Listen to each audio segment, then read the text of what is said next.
কিয়ামত পর্যন্ত টাইম দিলে দেড়টায় ঘাটা ঘড়ির কাঁটা ধরে নামাজ পড়াতে হবে এমন একটা হাদিস যদি আপনারা দেখাতে পারেন, আমি আপনাদেরকে আমার পক্ষ থেকে 100 কোটি টাকা দিব, গোলামি আর করা লাগবে না।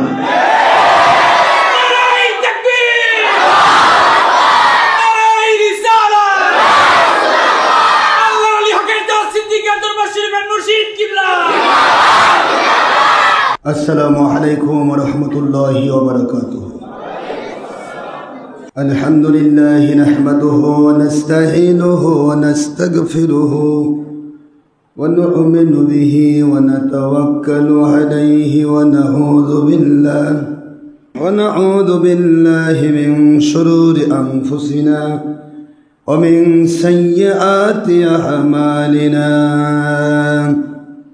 من يهد الله فهو المهتدي ومن يضلل فلن تجد له وليا مرشدا.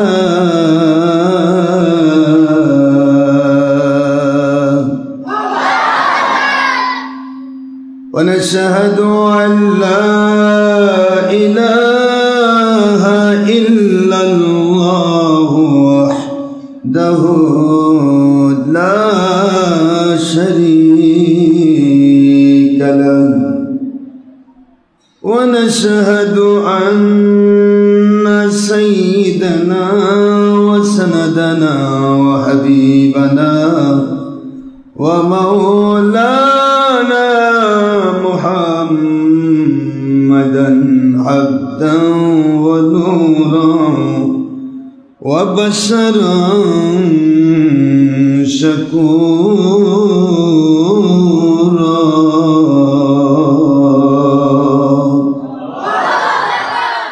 وهو رسول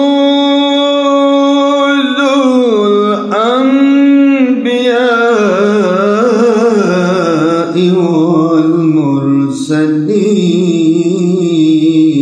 والمرسلين الذي أرسله بالحق شاهدا ومبشرا ونذيرا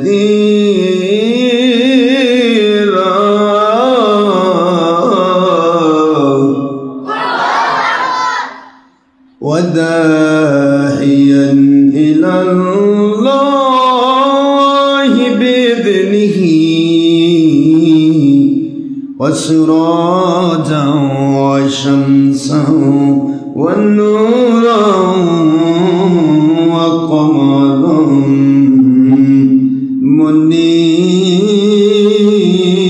منيرا.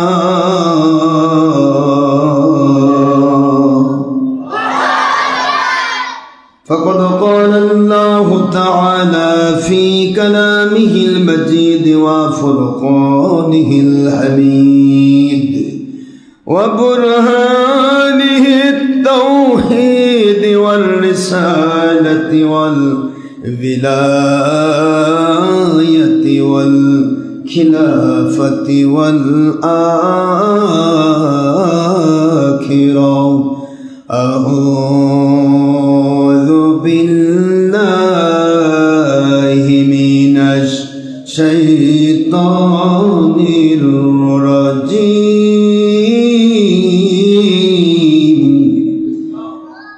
الله أكبر ولله الحمد والصلاة والسلام على رسول الله.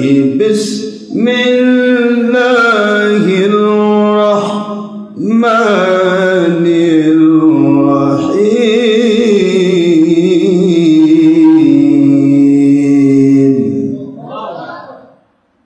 إن الله وملائكته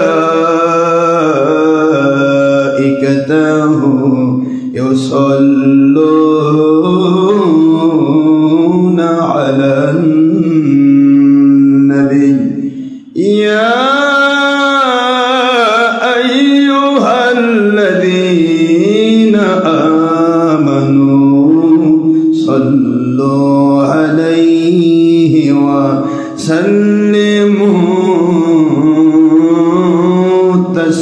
لما اللهم صل على سيدنا مولانا محمد وعلى آل سيدنا مولانا محمد আল্লাহ আপনি দয়া করুন নসিব করুন সোনার মদিনা নূর নবীকে বারবার স্বপ্নে না দেখাইয়া মৌলা মৌদের কবর দেশে নিবেন না আল্লাহুম্মা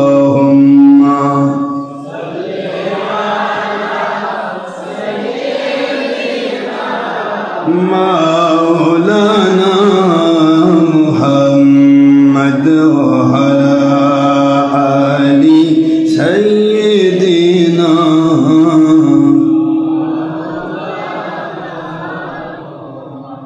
আমরা সবাই বড় বড় গুনাহগার গো নবীজি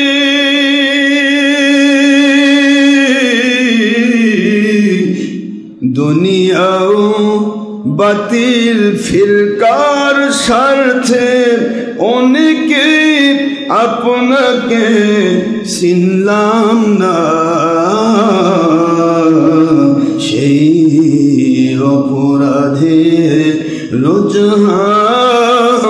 রোজহাসরে সেই অপরাধে বিপদের দিনে সুপারিশ করতে ভুলবেন না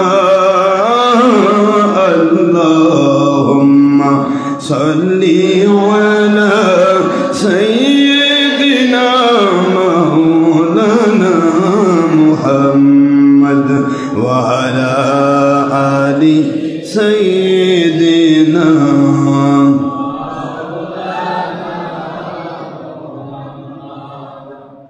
নূর নবীজির বিরহ ব্যথাই এমনে বড় যন্ত্রণা নবীজি আপনার বিরহ ব্যথাই এমনে বড় যন্ত্রণা সাধ্য থাকিলে বারবার যেতাম আপনার সোনার মদিনা আল্লাহুম্মা সাল্লি আলা মাওলানা মুহাম্মদ ওয়া আলা আলি মাওলানা মুহাম্মদ সিহা সিত্তার সহিহ মুসলিম ও নাসাইল হাদিসে নবীজি বলেন একবার দরুদ পড়লে 10 থেকে 70 বার রহমত নাজিল হয় 10টি গুনাহ মাফ হয়ে যায় আল্লাহ নবীজি খুশি হন আল্লাহুম্মা সাল্লি আলা মাওলানা মুহাম্মদ ওয়া আলা আলি সাইয়্যিদিনা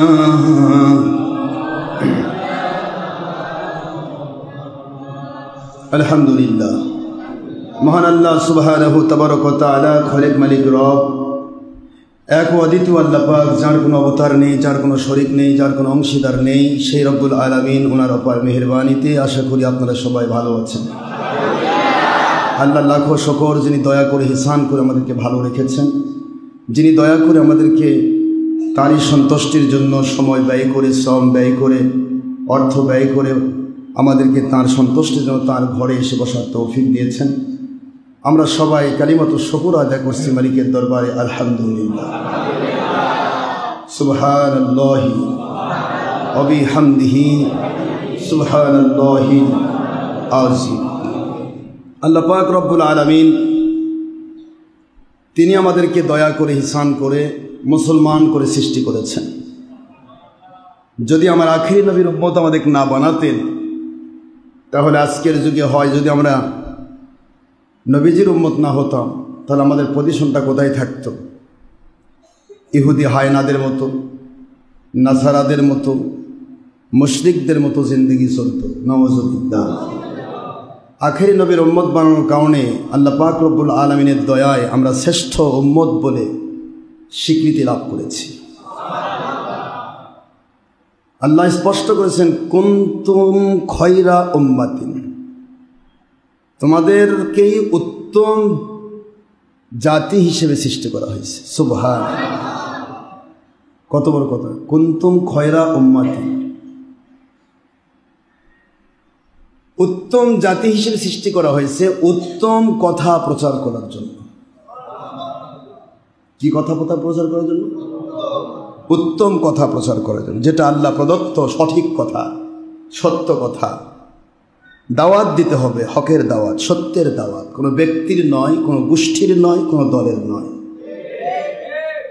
এই উদ্দেশ্যে আল্লাহ আমাদেরকে উত্তম জাতি হিসেবে তৈরি করেছেন। এবং উত্তম জাতি হিসেবে তৈরি হওয়ার মূলে ওসিলা হলো দো জাহানের বাদশাহ আখিরি নবী সাল্লাল্লাহু আলাইহি ওয়াসাল্লাম।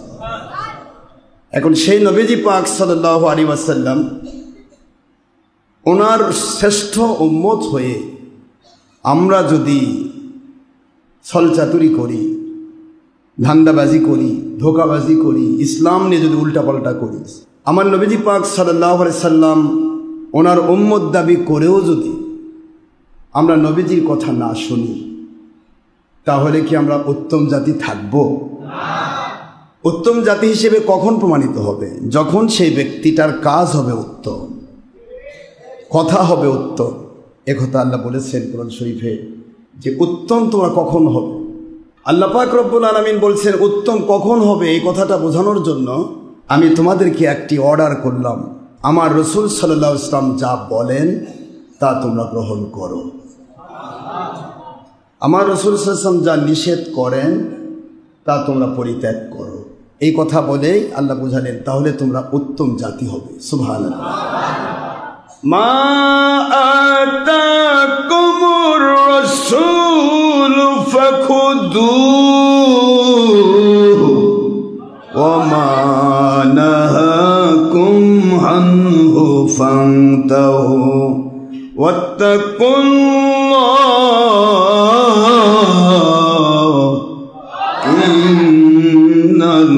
ইন্নাল্লাহা শাদীদুল ইকাব।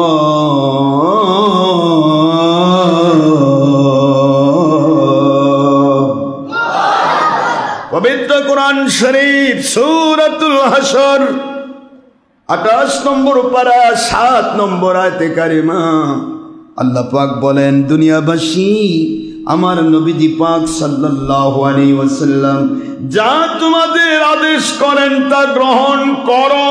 সুবহানাল্লাহ। আর যা তিনি নিষেধ করেন তা পরিত্যাগ করো। ওয়াত্তাকুল্লাহ।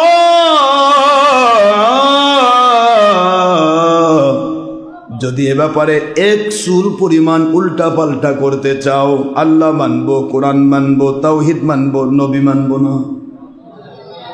নবীর কথা দরকার নাই, কোরআন মানবো, তাহলে আপনি আহলে কোরআন দাবিদার হবেন, ঈমান থাকবে না। কোরআনের দাবিদার কিন্তু নবীর দাবিদার নয়, এরা মুমিন নয়। এরা মুমিন। নবীর দাবিদার, হাদিসের দাবিদার, কিন্তু কোরআনকে বুঝতে চায় না। নাম হবে আলে হাদিস। Extremely sorry 72। আল্লাহর আইন হলো, হে মুমিনেরা, আমার নবী যা আদেশ করেন তা গ্রহণ করো। ওয়ামা নাহাকুম আনহু ফান্তাহু, আমার রাসূল সাল্লাল্লাহু আলাইহি ওয়াসাল্লাম যা নিষেধ করেন কোনো কথা চিন্তা ভাবনা না করে, যুক্তিতর্ক সেটিং না করে, মুহূর্তের ভিতরে আমার নবীর নিষেধগুলি তোমরা ছেড়ে দাও। ওয়াত্তাকুল্লাহ, এই ব্যাপারে যদি এক চুল পরিমাণ অধিক শরীক করো, আল্লাহকে ভয় করো। ইন্নাল্লাহা শাদীদুল ইকাব, আল্লাহ বলেন আমি কঠিন শাস্তি দিব। কিভাবে? শুনে নাও, নবীজি পাক সাল্লাল্লাহু আলাইহি ওয়াসাল্লাম সম্পর্কে যদি এক চুল এদিক সেদিক করো, তাহলে শাস্তিটা কেমন হবে বোঝার চেষ্টা করতে হবে। শাস্তি কেমন হবে? আল্লাহ রাব্বুল আলামিন বলেন, ওয়া মিনান নাসি, মানুষদের ভিতর থেকে, মাইয়াকুলু, যেই মানুষগুলি বলে আমান্না বিল্লাহি ওয়া বিল ইয়াউমিল আখির, আমরা ঈমান এনেছি, আল্লাহর প্রতি ঈমান এনেছি, আখিরাতের প্রতি। আল্লাহ বলেন, ওমা হুম বিমুমিনিন,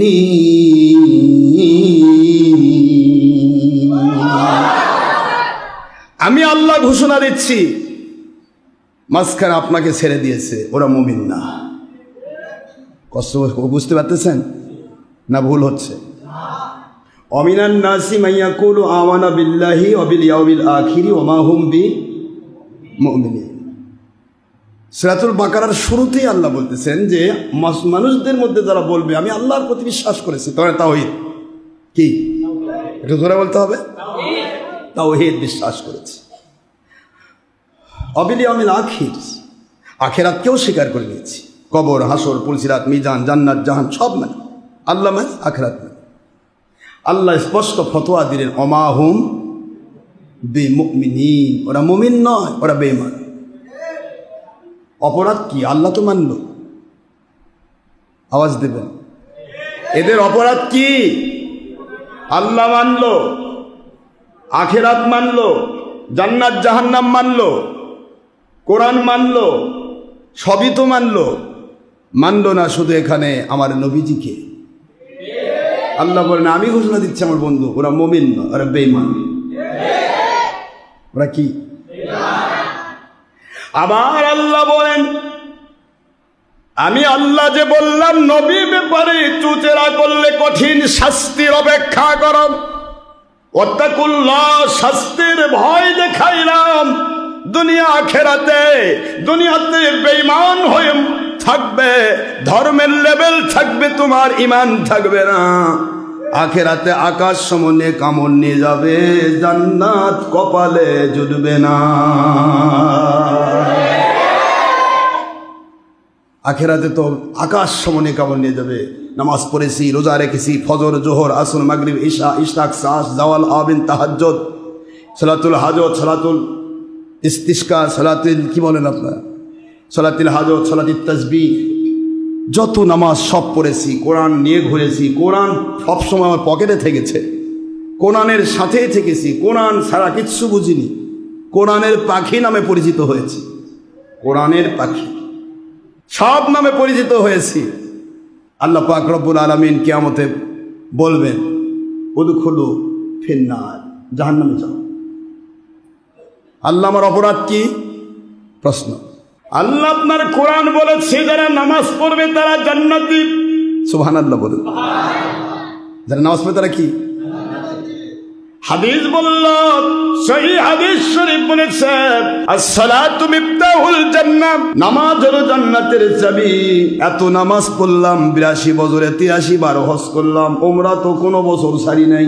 কি খনা করে গেছি আর খালি সোনার বিস্কুট সবার পকেটে পকেটে দিছি। এরকম ব্যবসা চলছে না এখন?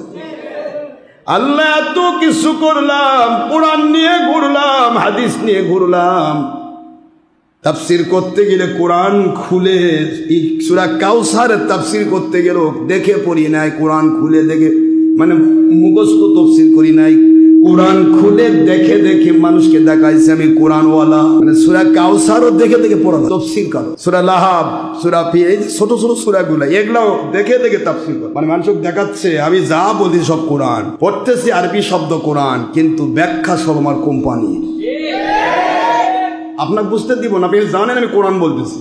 এর নাম তাফসির বিল রায়। হুজুর বলেছেন বুখারীতে, মান ফাসসারাল কুরআন বিরাইহি মুতাআম্মিদান ফালিয়াতাবাওয়া মাকাদাহু মিনান নার। তোমার তাফসির যদি সাহাবীদের সাথে না মিলে, তোমার তাফসির যদি উলিল আমর ওলিদের সাথে না মিলে, আইম্মায়ে মুস্তাহিদিনের সাথে না মিলে, তাহলে মনে রেখে দে তোমারটা তাফসির বিল রায় হয়েছে। হয় তোমার কোম্পানির স্বার্থে, নয় তোমার টাকা খাওয়ার স্বার্থে, নয় বাহবা পাওয়ার স্বার্থে, নয় ভাইরাল হওয়ার স্বার্থে, নতুনত্ব দিতে গিয়েছো, তুমি তাফসির বিল রায় করেছো। দুনিয়াতে যা তুই কিছু করো মুখস্থ করে রাখো, তুমি জাহান্নামী।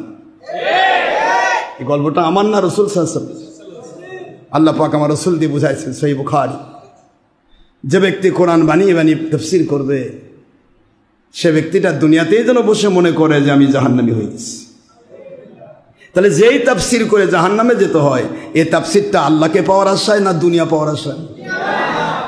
কোম্পানির কাছ থেকে কিছু পাওয়ার আশায়, দেশ বিদেশের কিছু মাল পাওয়ার আশা, ভাইরাল হওয়ার আশা। এই জন্য তাফসির করতে গিয়ে আগে আলেমকে, হুজুরকে, মুফাসসিরকে, মুহাদ্দিসকে চিন্তা করতে হবে আমি কোন দিকে এনে যাচ্ছি। আমার তাফসিরটা কি আমার আল্লাহর জন্য হচ্ছে, আমার রাসূল সাল্লাল্লাহু আলাইহি ওয়াসাল্লামের জন্য হচ্ছে, আমার ওলিয়া উলিয়াদের জন্য হচ্ছে, আতিউল্লাহ তাওহীদের পক্ষে হচ্ছে? যেহেতু আল্লাহর আদেশ আতিউল্লাহ, আল্লাহকে মানো, ও আতিউ রসুল, রিসালাতে রসুল এর উদ্দেশ্যে হচ্ছে কি? যেহেতু আল্লাহর আদেশ আমার রিসালাতে রসুলকে মানো। ও উলিল আমরি মিনকুম, বেলায়েতের ওলিদের পক্ষে হচ্ছে কি? কারণ আমার আল্লাহর আদেশ হলো বেলায়েতের ওলিদেরকে মানো। সুবহানাল্লাহ বলবেন না? সূরা নিসা 7 নম্বর আয়াত 4 নম্বর সূরা 5 পারা মদিনা অবতীর্ণ আইন। এই আয়াতের ভিত্তি দিয়ে আল্লাহ বোঝাচ্ছেন যে তাফসির হবে 3টি কন্ডিশনে, তাওহীদের পক্ষে আতিউল্লাহ, রিসালাতের পক্ষে ও আতিউ রসুল, বেলায়েতের পক্ষে ও উলিল আমরি মিনকুম। এই 3টি কন্ডিশনের বাইরে যদি তোমার তাফসির যায়, ওটাই হবে তাফসির বিল রায়, যেহেতু ও ব্যাপারে আমার আদেশ নাই। আমার আদেশ আছে 3টি জায়গায়। কয়টি জায়গায় বলুন তো? আতিউল্লাহ আল্লাহ পাক, ও আতিউ রসুল রসুল পাক সাল্লাল্লাহু আলাইহি ওয়াসাল্লাম, ও উলিল আমরি মিনকুম বেলায়েতের ওলিয়া উলিয়া।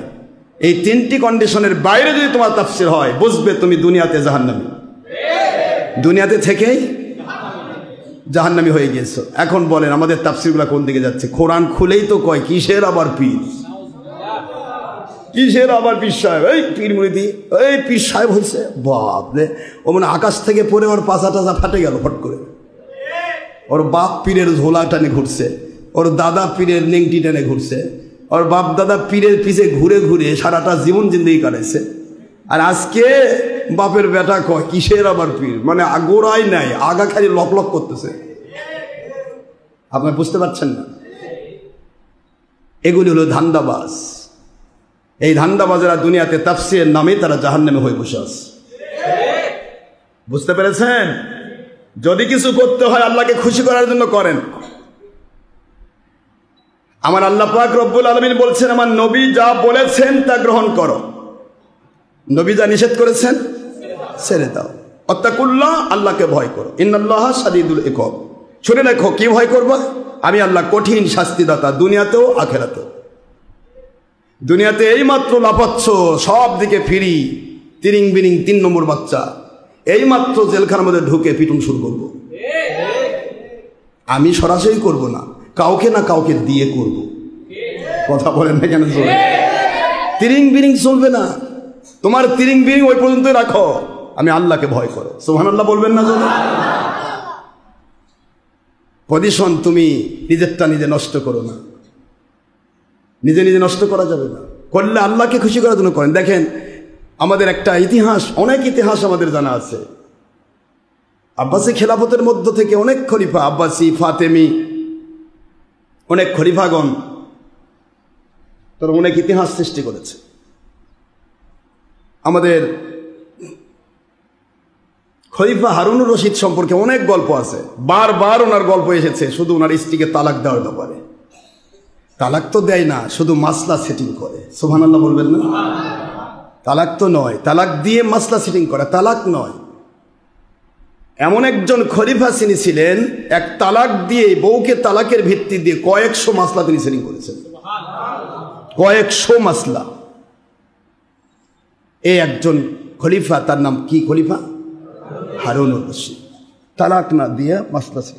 একদিন স্ত্রীর সাথে কায়লুলা করতে গিয়ে, দুপুরবেলা কায়লুলা করা সুন্নত না, দুপুরবেলা কায়লুলা করা সুন্নত। যদি কারো সময় থাকে জোহর নামাজ পড়ে খাওয়া দাওয়া করে একটু গোড় দেওয়া আল্লাহকে খুশি করার জন্য, তাহলে তাকে 1000 রাকাত নফল নামাজ হিসেবে উত্তম বদলা দেওয়া হয়। আবার অফিসে গিয়ে ওখানে আবার ক্যাথন না, সিস্টেম লাগবে, জায়গা লাগবে। ওখানে আবার অফিসার আপনাকে বলবে, কিরে ঘুম পারবে না, এই কায়ুলা করে দেখেন চাকরি থাকতেছে না। তখন যে আবার বলবেন আশরাফ সিদ্দিকীর মশলা শুনলে যে আমার বিপদ হয়ে গেছে, আমার চাকরি চলে গেছে। কারণ যেখানে হক সেখানেই শয়তানের ধোকা। আপনি হকের উপর নাই, শয়তানের ঠেকাও নাই। শয়তানের ঠেকা আছে? তুমি হকের উপর নাই, তুমি তো আমার চেয়ে বড়, ঘুম পারো। যেই মাত্র হকের উপরে উঠবা, এখন তোমার কুবে ফেলতে হবে কেমনে, আমি তোমার পিছিয়ে লাগবো। কথা বোঝেন নাই বাবা? তো কায়ুলা করা কি সুন্নাত। কায়ুলা করছেন, করতে গিয়ে 2টা মাসলা সেটিং হয়ে গেল। সুবহানাল্লাহ বলেন। কয়টা মাসলা? 2। কায়ুলা করতে গিয়ে খলিফা হারুনুর রশিদ তার স্ত্রী জুবাইদা, 2 জনের ভিতরে কথোপকথন চলছে। হঠাৎ করে জানেন, স্বামী স্ত্রীর মহব্বত থাকলে মাঝখানে শয়তান ঢুকে গরমিল করতে চেষ্টা করে।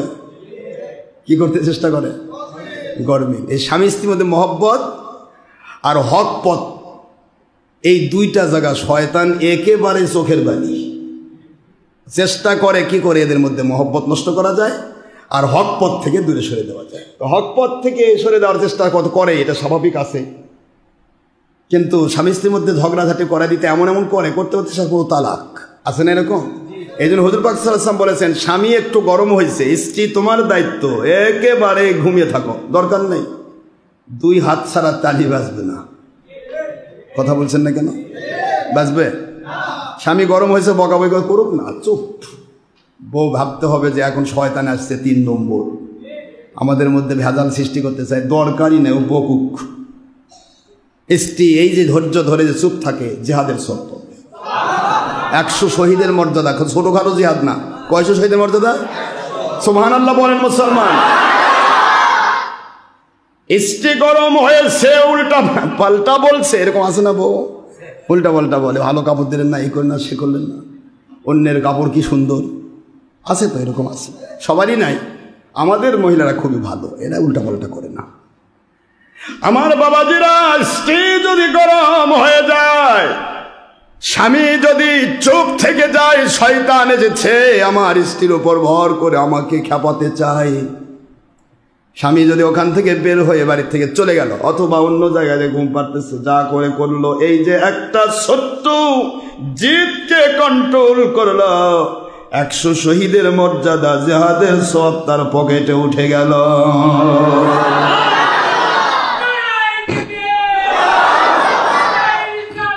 আমার বাবাজিরা, এই যে ব্যাপারটা একটা ছোট্ট বিষয়, কিন্তু আমল হয়ে গেল বড়। আমল কি হলো? অনেক বড়, অনেক বড় আমল হয়ে গেল। এত বড় আমল, 100 বার শহীদ হওয়ার মর্যাদা।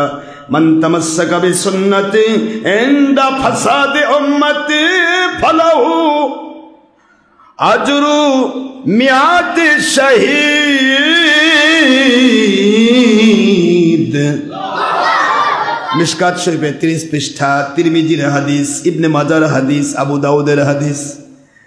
হুজুর সাল্লাল্লাহু আলাইহি সাল্লাম বলেন, ফিতনার সময় যারা সুন্নতের পাবন্দ হয়, আমি আল্লাহর বন্ধু, আমি আইন প্রয়োগ করলাম, ওদেরকে 1 নয় 2 নয় 100 বার শহীদ হওয়ার মর্যাদা দান করা হয়।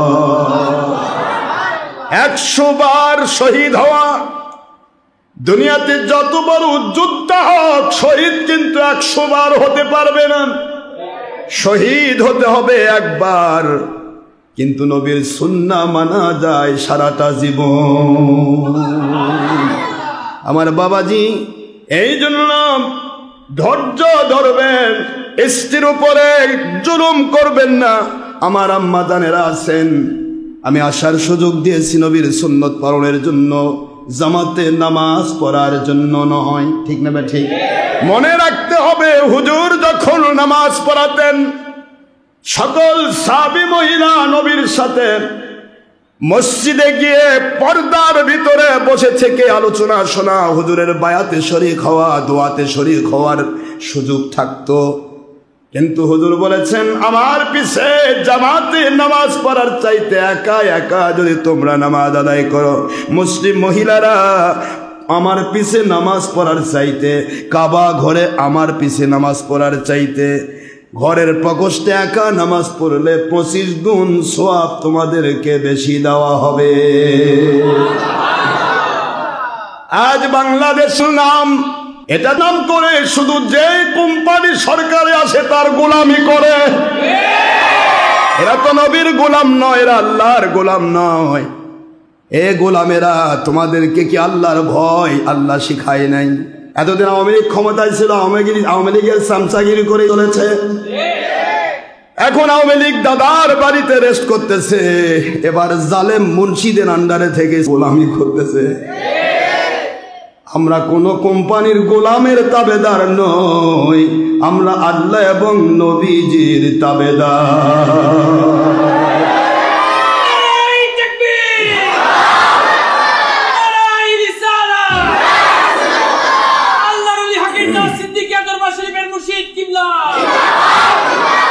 ধোঁকাবাজি করে তোমরা প্রতি সরকারের সময় চামচাগিরি করে শুধু মাল কামাই করতেছে, এটাতে শুকরিয়া করে বসে থাকো। নবীজির উপরে মাতবরি করে ফতোয়া দেওয়ার চিন্তা করো না। ফতোয়া যদি দিতে হয় নবীর পক্ষে দাও, বিপদ থেকে বাঁচবা। তাহলে আর গোলামি কোম্পানির করা লাগবে না, আল্লাহর গোলামি করে মরে জান্নাতি হতে পারবা। থেকে আমার বাতিল 72 ফেরকা একটু কান্নাকাটি করে একটা ইস্তেহার জারি করেছে যে প্রত্যেক মসজিদে এক টাইমে 1:30টায় নামাজ পড়াতে হবে। কি বাহাদুর! তাগুতদের গোলামি করে তোমরা আইন করতেছ। আইন কি তোমার বাপে বানায় না নবী বানায়? যে বলছি, কপাল যদি ভালো হয় নবীর পক্ষে ফতোয়া দাও। নবীজি ছবি ভিডিও হারাম করেছে, গোলামেরা একটা বার তো বলতে পারলে না ছবি ভিডিও বাংলাদেশে চলবে না। একটা বার তো বললে না মসজিদে মসজিদে ভিডিও করা কোনো মুনশির জন্য চলবে না। হারামের বিরুদ্ধে ফতোয়া তোমাদের নেই, নবীর বিরুদ্ধে ফতোয়া দিতে তো ঠিকই রাজি হয়েছ। কিয়ামত পর্যন্ত টাইম দিলে 1:30টায় ঘাটা ঘড়ির কাঁটা ধরে নামাজ পড়াতে হবে, এমন একটা হাদিস যদি আপনারা দেখাতে পারেন, আমি আপনাদেরকে আমার পক্ষ থেকে 100 কোটি টাকা দিব, গোলামি আর করা লাগবে না।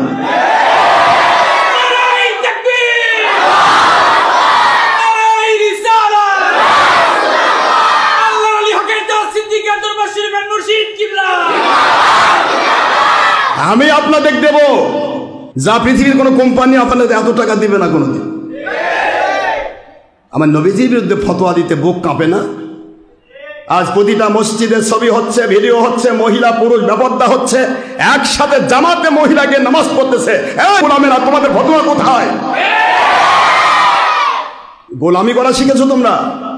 নবীজির আইন পারলে বানাও, না হলে ফেরাউন নমরুদের মতো জালেম হইয়া মরবা। আমরা তোমাদেরকে সতর্কীকরণ করছি, খবরদার। বাংলাদেশে একটা গ্রুপ আছে, গ্রুপ সারা জীবন ইফতারের টাইমটা পর্যন্ত আজান দেয় 5 মিনিট আগে। গোলামেরা, একদিন তো ফতোয়া দিতে পারলে না যে না কোনো জায়গায় ইফতারের আজান আগে হবে না একসাথে হবে? গোলামের বাচ্চা গোলাম মানুষের প্রতিদিনের নামাজ বাতিল করে দিচ্ছে। আসরের আজানের টাইম হবে, বুখারীর হাদিসের ভিত্তিতে মানুষের ছায়া দ্বিগুণ হলে, মিসলাইল ছায়া দ্বিগুণ হয়। বর্তমান বড়দিনে 5টার সময়, 5টার পর ছায়া দ্বিগুণ হয়। আর এই জালেমেরা 3টার সময় আজান দেয়, আর গোলামেরা হা করে চায় থাকে, খুশি হয়। ঠিক আছে, আশ্চর্য কথা। তোমরা কার গোলামিতে ফতোয়া দেওয়া শুরু করেছ? মুখ এবং লেখার হাত সামলাও, না হলে কিন্তু আল্লাহর গজবে পড়বা। ওই আওয়ামী লীগদের মতো দাদুর বাড়ি চিনে রাখা লাগবে। গোলামি কার করছো তোমরা? তোমাদের সরকার বলেছে 1:30টার সময় নামাজ পড়ানোর কথা? তোমরা গোলামি করতেছ বাতিল 72 ফেরকার ইয়াজিদ বাহিনীর টুপি আলাদের। তোমাদেরকে আমরা চিনি না? যদি বেশি বাড়াবাড়ি করো আবার সুন্নিয়তের মানুষ দিয়ে ওই 5ই আগস্ট আবার শুরু হবে ইনশাআল্লাহ। বলেন জোরে।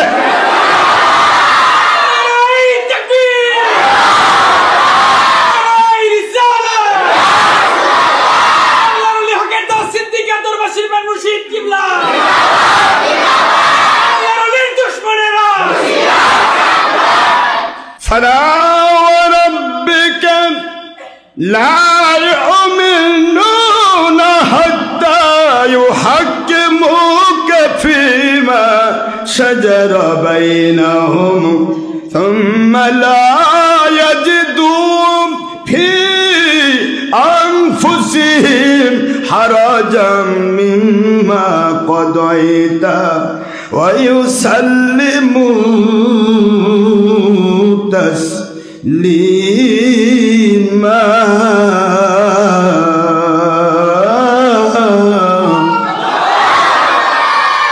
কোরআন শরীফের সূরাতুন নিসা 4 নম্বর সূরা 5 নম্বর পারা মদিনায় অবতীর্ণ আইন আয়াত শরীফ নম্বর 65 আল্লাহ পাক রব্বুল আলামিন বলেন, বন্ধু আমি আপনার রব, আমি আমার কসম করে বলছি আপনার পিছেও যদি কাবা ঘরে মদিনা শরীফে যেখানে 1 রাকাত নামাজ পড়লে 1,50,000 রাকাতের সওয়াব পাওয়া যায়, তাও নবী রসুলের ইমাম আপনি রসুলের পিছে যদি নামাজ আদায় করে, রোজা রাখে, হজ করে, যাকাত দেয়, ও বন্ধু এরপরেও আপনি যা আইন করবেন, আপনি যা হা বলবেন, আপনি যা না বলবেন, আপনি যা সে বলবেন, আপনি যা নাই বলবেন, আপনি যা ফতোয়া দিবেন হালাল অথবা হারাম, জায়েজ অথবা না জায়েজ, আপনি যা ফাইসালা দিবেন, এই ফাইসালার ভিতরে কোনো যুক্তি তর্ক সেটিং না করে, কোনো দুনিয়ার স্বার্থ সেটিং না করে, দলীয় স্বার্থ, ব্যক্তি স্বার্থ, ভাইরাল হওয়া স্বার্থ, দুনিয়ার টাকা পয়সার স্বার্থ ইত্যাদিকে সেটিং না করে, যুক্তি তর্ক সেটিং না করে, অন্তরের মধ্যে কোনো প্রকার কষ্ট না নিয়ে অন্তরের সন্তুষ্টির মধ্য দিয়ে আপনার দেওয়া ফয়সালা যদি মেনে নিতে না পারে গো নবী, ওরা বাচ্চা হোক, ফকির হোক, হুজুর হোক আর খাজুর হোক, জেনারেল শিক্ষিত হোক আর মাদ্রাসায় পড়ুক, মহিলা হোক পুরুষ হোক, ওরা প্রশাসন হোক, বিচার বিভাগ হোক, আমি আল্লাহ ঘোষণা দিচ্ছি লা ইউমিনুন, ওরা মুমিন থাকবে না, ওরা হবে বেঈমান।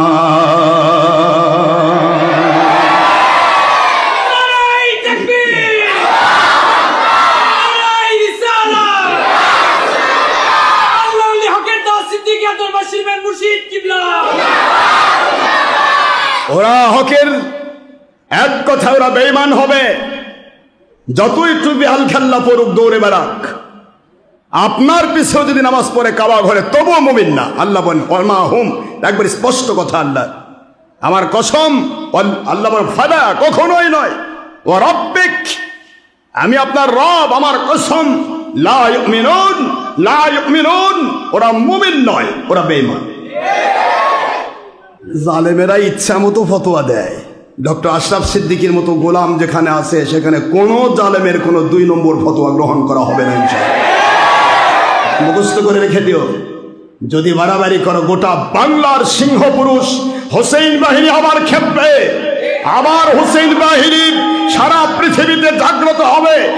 ইসলাম জিন্দা হতা হে হর কারবালা কে বাদ। এখনো তো বাতিল 72 ক্ষমতা পাওনি, ক্ষমতা পেয়েও যদি জুলুম করো, আবার 5ই আগস্ট শুরু হবে তোমাদেরকে গোটা বাংলাদেশ থেকে তছনছ করে দেওয়ার জন্য।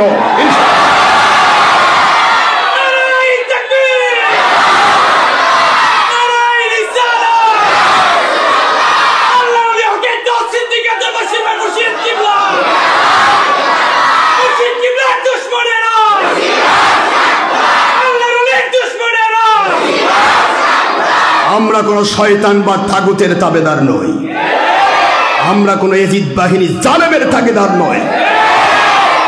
ইসলাম প্রতিবার জিন্দা হবে কারবালার ঘটনাকে উল্লেখ করে। কারবালার ঘটনায় যারা মানুষ মেরেছিল, হোসেন বাহিনীকে, জান্নাতের সর্দারকে মেরেছিল, তারা কাফের মুশরিক ছিল না, তারা ছিল টুপিওয়ালা এজিদ বাহিনী, শয়তান। খুব সাবধান।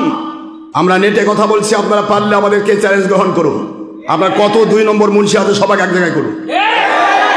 আপনা থেকে 2টি কিতাব বের হয়েছে, আওকাতের সলাতের অধ্যায় আছে, সেখানে স্পষ্ট লেখা আছে জোহর জুমা রক্ত শুরু হবে জাওয়াল থেকে, যখন সূর্য হেলে যাবে তখন থেকে ওয়াক্ত শেষ হবে ইলা ওয়াক্তিল আসর, আসর নামাজের পূর্ব মুহূর্ত জোহর জুমার ওয়াক্ত থাকবে। যখন ওয়াক্ত থাকবে তখন আপনি একটা সময় নির্দিষ্ট করে তার ক্ষমতা আপনাকে কোন আল্লাহ দিয়েছে, কোন রাসূল দিয়েছে আমাকে জানাতে হবে। পারলে ঠেকান। এরা নামাজের রক্ত আসার আগেই মানুষকে আজান দিয়ে নামাজ নষ্ট করে দেয়। এরা ইফতারের টাইম হওয়ার আগেই 5 মিনিট আগে আজান দিয়ে মানুষের রোজাকে নষ্ট করে দেয়। পারলে সাইরিন বাজা বন্ধ করো, সমস্ত গোলামেরা সাইরিন বাজা বন্ধ করো। সাইরিন বাজানো কাফের মুশরিক ইহুদিদের কাজ। অথচ প্রতিটা মসজিদে আজান না দিয়ে, আজান দিয়ে ইফতার না করায়, ইফতার করায় সাইরিন দিয়ে। এ পরিষ্কার বেদাতে সাইয়া কাফের মুশরিকের তর্জ তরিকা তাসাব্বু। এই তাসাব্বু যে মানবে সে ব্যক্তি কাফেরদের সাথে হাসর হবে। একটা ফতোয়া তো তোমাদের মুখে নেই। প্রতিটা মসজিদে মুন্সিরা মোবাইল দিয়ে হলেও ভিডিও করে। আল্লাহর ঘর মসজিদ, আল্লাহ পাক স্পষ্ট করেছেন, আমি আল্লাহ ঘোষণা দিচ্ছি, সমস্ত যারা ইসলাম নিয়ে যারা যারা সীমালঙ্ঘন করবে, যারা ইসলামের নামে মুনাফিক, যারা বেঈমান, যারা বাতিল ফেরকা, এদের কাজ হচ্ছে মসজিদের জেরার তৈরি করা। মসজিদ জেরার কি বলা হয়? যেখানে আল্লাহ, রসুল এবং বেলায়েতের ওলির বিরুদ্ধে ফতোয়া দেওয়া হয়।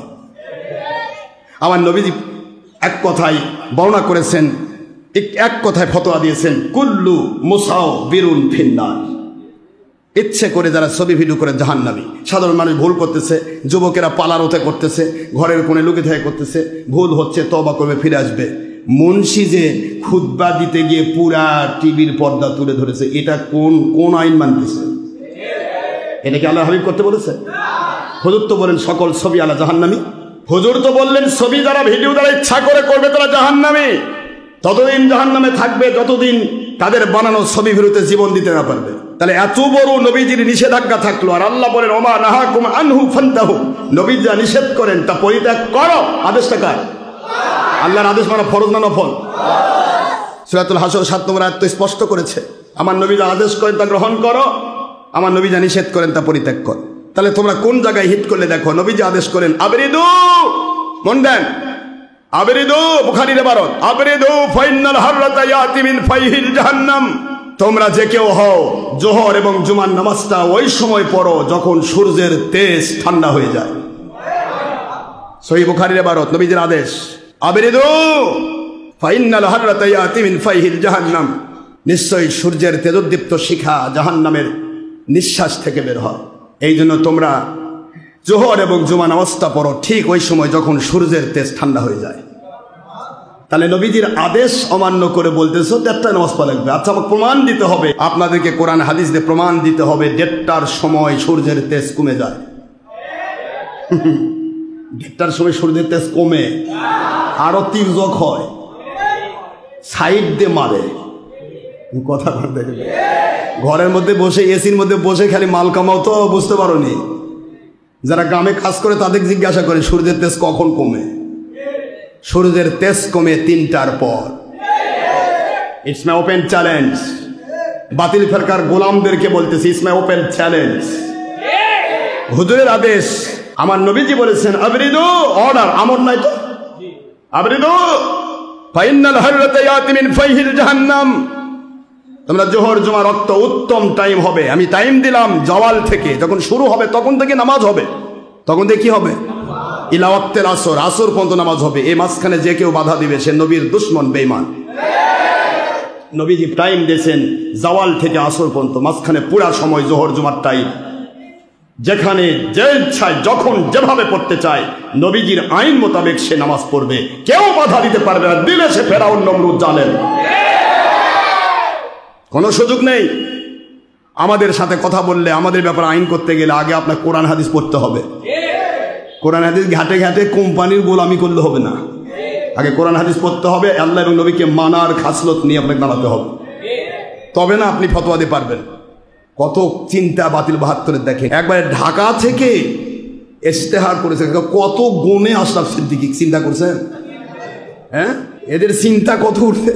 এরা চিন্তা করছে যে আশরাফ সিদ্দিকী 3টার পর নামাজ পড়ায়, একাকে বন্ধ করি। আমি 3টার পর কেন, আমি আপনার কথা মতোই চলবো, কোনো সমস্যা নেই, শুধু আমার নবীর সাথে আপনাকে মিলতে হবে। আমার নবীর সাথে যে মিল থাকবে সে আমার শত্রু হলেও তাকে মানবো, আর আমার নবীজির সাথে মিল থাকবে না, ও জালেম ফেরাউন নমরুদ হলেও ওকে আমি লাথি মারবো, ওকে আমি মানবো না, ওকে মানার সুযোগ নেই আমার। আমি মরবো একদিন। only wanted night, day or night, only one time, or by order by Allah, not order of Batil 72। আমার মালিকের অর্ডারে মরবো, যখন ইচ্ছা তখন মরবো, রেডি। ঘর থেকে বের হতে আমার মালিকের কুদরতি হাতে আমার জানটা দিয়েই বের হই। মালিক আপনার দেওয়া জান, আপনার দেওয়া মান, আপনার দেওয়া সব আপনার কাছে ধরে দিলাম, এখন আপনি কি করবেন করেন। গোলাম বের হয়েছে। আমার জিন্দগিটাই জিহাদের রাস্তা। জিহাদ ফি সাবিলিল্লাহ এটাকে বলা হয়। অল টাইম আল্লাহ পাক বলেছেন এক কথায়, ওয়াসবির নাফসাকা মা'আল্লাযীনা ইয়াদউনা রাব্বাহুম বিল গাদাতি ওয়াল আশি ইউরিদুনা ওয়াজহা ওয়ালা তা'দু আইনাকা আনহুম তুরিদু যিনাতাল হায়াতিদ দুনিয়া ওয়ালা তুতি মান আগফালনা কলবাহু আন যিকরিনা ওয়াত্তাবা হাওয়া ওয়া কানা আমরুহু ফুরুতা। কোরআন শরীফের সূরাতুল কাহফ 28 নম্বর আয়াতে কারিমা খুললেই পাবেন আপনারা, 15 নম্বর পারার শেষে 18 নম্বর সূরা 28 নম্বর আয়াতে কারিমা আল্লাহ বললেন, অক্টোপাসের মতো কঠিনভাবে নিজেকে বেঁধে ফেলো ওই মানুষদের সাথে যাদের জিন্দেগি 24 ঘন্টা, সকাল সন্ধ্যা, সন্ধ্যা সকাল, 24 ঘন্টা যাদের জিন্দেগি আল্লাহকে খুশি করার জন্য। ইউরিদুনা ওয়াজহা, একমাত্র আল্লাহকে খুশি করার জন্য তাদের জিন্দেগি চলে। দুনিয়ার কোনো কোম্পানির দিকে তাকাবে না, মৃত্যুকে ভয় পায় না, অসম্মানকে ভয় পায় না, মাহফিল বন্ধ করাকে ভয় পায় না। কত গোলাম মাহফিল বন্ধ করতেছে, আমার কোনো টেনশনই নাই। আমার টেনশন এক জায়গায়, আমার মালিক যদি খুশি থাকে, যেখানে মাহফিল দরকার আছে, সারা জগতের সব গোলাম এক জায়গায় হবে, আমার মালিক মাহফিল করে নেবে, গোলামেরা শুধু এতির মতো তাকিয়ে দেখবে, কিছু করতে পারবে না। ইনশাআল্লাহ বলেন। আর যেখানে আমার মালিকেরই দরকার নাই, সেখানে আমার কি দরকার? আমি তো জবহ হওয়া প্রাণী, আমি তো কোরবানি হয়েছি মালিকের কাছে। আমাকে ভেজে খাবে না, ভর্তা করে খাবে না, রোস্ট করে খাবে, ও চিন্তা আমার কেন? আমার চিন্তা আমার মালিককে খুশি করা। আল্লাহ পাক একদিকে অর্ডার করছেন, যারা আল্লাহর জন্য নিজেকে নিবেদন করেন তাদের কাছে অক্টোপাসের মতো দড়ি দে, আর কাশি দিয়ে বেঁধে ফেলো। শয়তানকে তো ছিঁড়ে ফেলবার চেষ্টা করবে। শয়তান একদিকে টানবে, একদিকে তুমি টানবা। তুমি যদি জিতে যাও, তুমি জিহাদের ময়দানে জিহাদ করার চাইতে বড় ফজিলত পেয়ে তুমি আমার নবীর সাথে জান্নাতের সাথী হয়ে যাবে। অসবির, ধৈর্যের সাথে, ধৈর্যের পরাকাষ্ঠা দেখিয়ে, ধৈর্য যেখানেই নেকামল, যেখানেই হক, যেখানেই সত্য, সেখানে চূড়ান্ত ধৈর্যের প্রয়োজন, ত্যাগ তিতিক্ষার প্রয়োজন। ত্যাগ নাই, তিতিক্ষা নাই, শুধুমাত্র উপরে লেভেল দিয়ে চলে, জীবনে কোনোদিন সত্যের উপর টিকে থেকে মরতে পারবে না, অসম্ভব। ত্যাগ তিতিক্ষা ধৈর্যের পরাকাষ্ঠা, আপনি বুঝতে পারছেন না? অলিরা, পূর্বের অলিরা তো কত রকমের চিন্তা করেছে।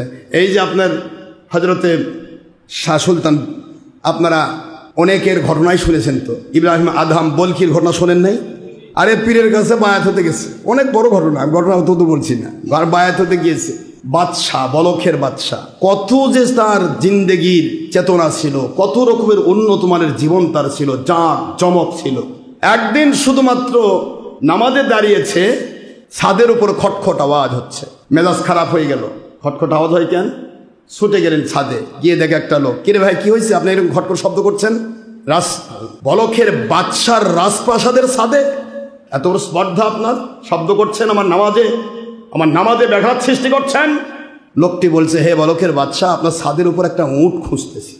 বলখের বাদশাহ কয়, ছাদের উপর উট খোঁজে? ছাদের উপর উট পাওয়া যায়? তুমি না হয় উঠছো, ছাদের উপর উট উঠে? উট তো মরুভূমিতে পাওয়া যায়।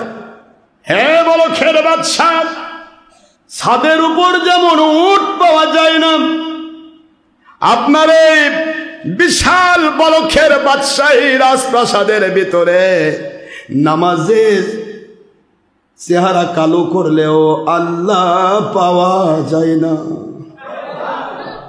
যাকে আল্লাহ কবুল করতে চাই গো, একটা না একটা অজুহাত দেখিয়ে মালিক তাকে কবুল করে নেয়। ইমাম রুমির ঘটনা শুনেছেন, শামসুত তাবরিজ রহমতুল্লাহ আলাইহির কাছে কিভাবে পাগলের মতো গোলাম হয়ে গেল। যাকে আল্লাহ কবুল করতে চান ও পাগল হয়ে যায় ওলির জন্য। দুনিয়াতে সরাসরি আল্লাহর পাগল কেউ হতে পারবে না, আল্লাহর পাগল হবে সরাসরি নবী রাসূল। নবী রাসূলের কাছে মাঝখানে আর কোনো মিডিয়া নাই, ডাইরেক্ট আল্লাহর সাথে রসুলের কথা বলছেন না কেন? মাঝখানে একজনই মিডিয়া, তিনি জিবরাইল আলাইহিস সালাম।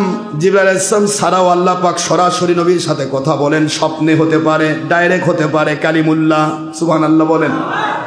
সরাসরি কথা একমাত্র নবী রাসূল আল্লাহর সাথে বলতে পারে, ফয়সালা নিতে পারে, ফাসলা থাকে না। কিন্তু নবী রাসূল সারা পৃথিবীতে যে কেউ আল্লাহকে পেতে চাক, প্রথমে বেলায়েতের ওলির কাছে ফানা হতে হয়। বেলায়েতে ওলির কাছে ফানা না হলে নবী পর্যন্ত লাইনই তো খুলবে না। খুলবে? কত কথা আসে মনে, আপনাদের খেয়াল কষ্ট দেই আমি। আপনারা দেখেন এখানে এই কারেন্ট সব জায়গায় মনে করেন যে ফ্যান ট্যান সব লাগানো আছে, ওয়েল ডেকোরেটেড, সুন্দর করে ওয়ারিং করা হয়ে গেল।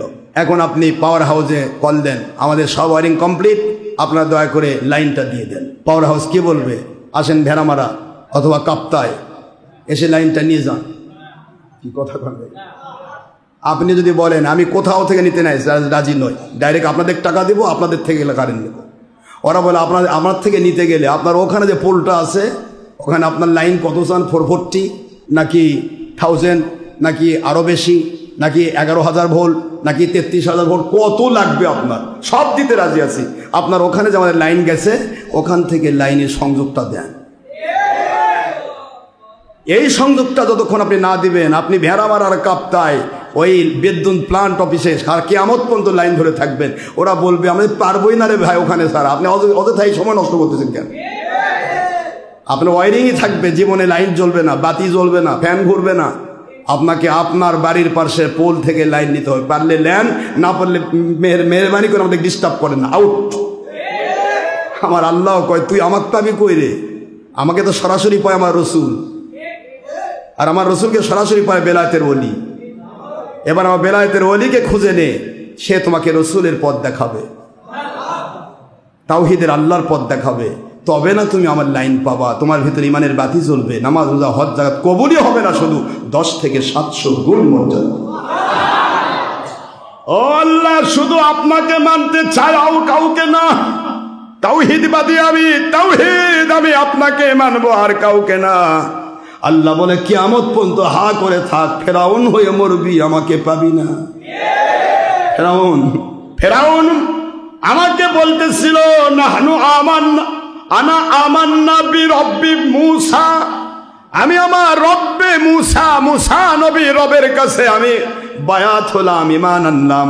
ও আল্লাহ আপনি আমাকে বাঁচান, আমি কেউ না, আমি ফেরাউন, আজকে ডুবে যাচ্ছি সাগরের মধ্যে, আমি বাঁচলাম না, বুঝতে পারছি আপনি ছাড়া কেউ না, আমাকে বাঁচান। আমার আল্লাহ বলেন রে ফেরাউন, সময় এখনো আছে, আমি ডাইরেক্ট কাউকে বাঁচাই না, আমার মূসা নবীর কাছে বায়াত হ, লাইন লাগা। একটু জোরে সুবহানাল্লাহ, লাইন লাগা, আমার মূসা নবীর প্রতি বায়াত হয়ে যা। আমার মূসা আলাইহিস সালামের বায়াত হওয়ার সাথে সাথে আমি আল্লাহর কানেকশন তোর ভিতরে ইমানের বাতি জ্বালায় দেব, তোকে আমি জান্নাত দেব, গুনাহ মাফ করব, রাজি আছি। সিস্টেম হলো নবী থাকলে নবীর কাছে যেতে হয়। জাউকা ফাস্তাগফিরুল্লাহ ওয়াস্তাগফার লাহুমুর রাসূল লাওয়াজাদুল্লাহ তাওয়াবার রহিমা।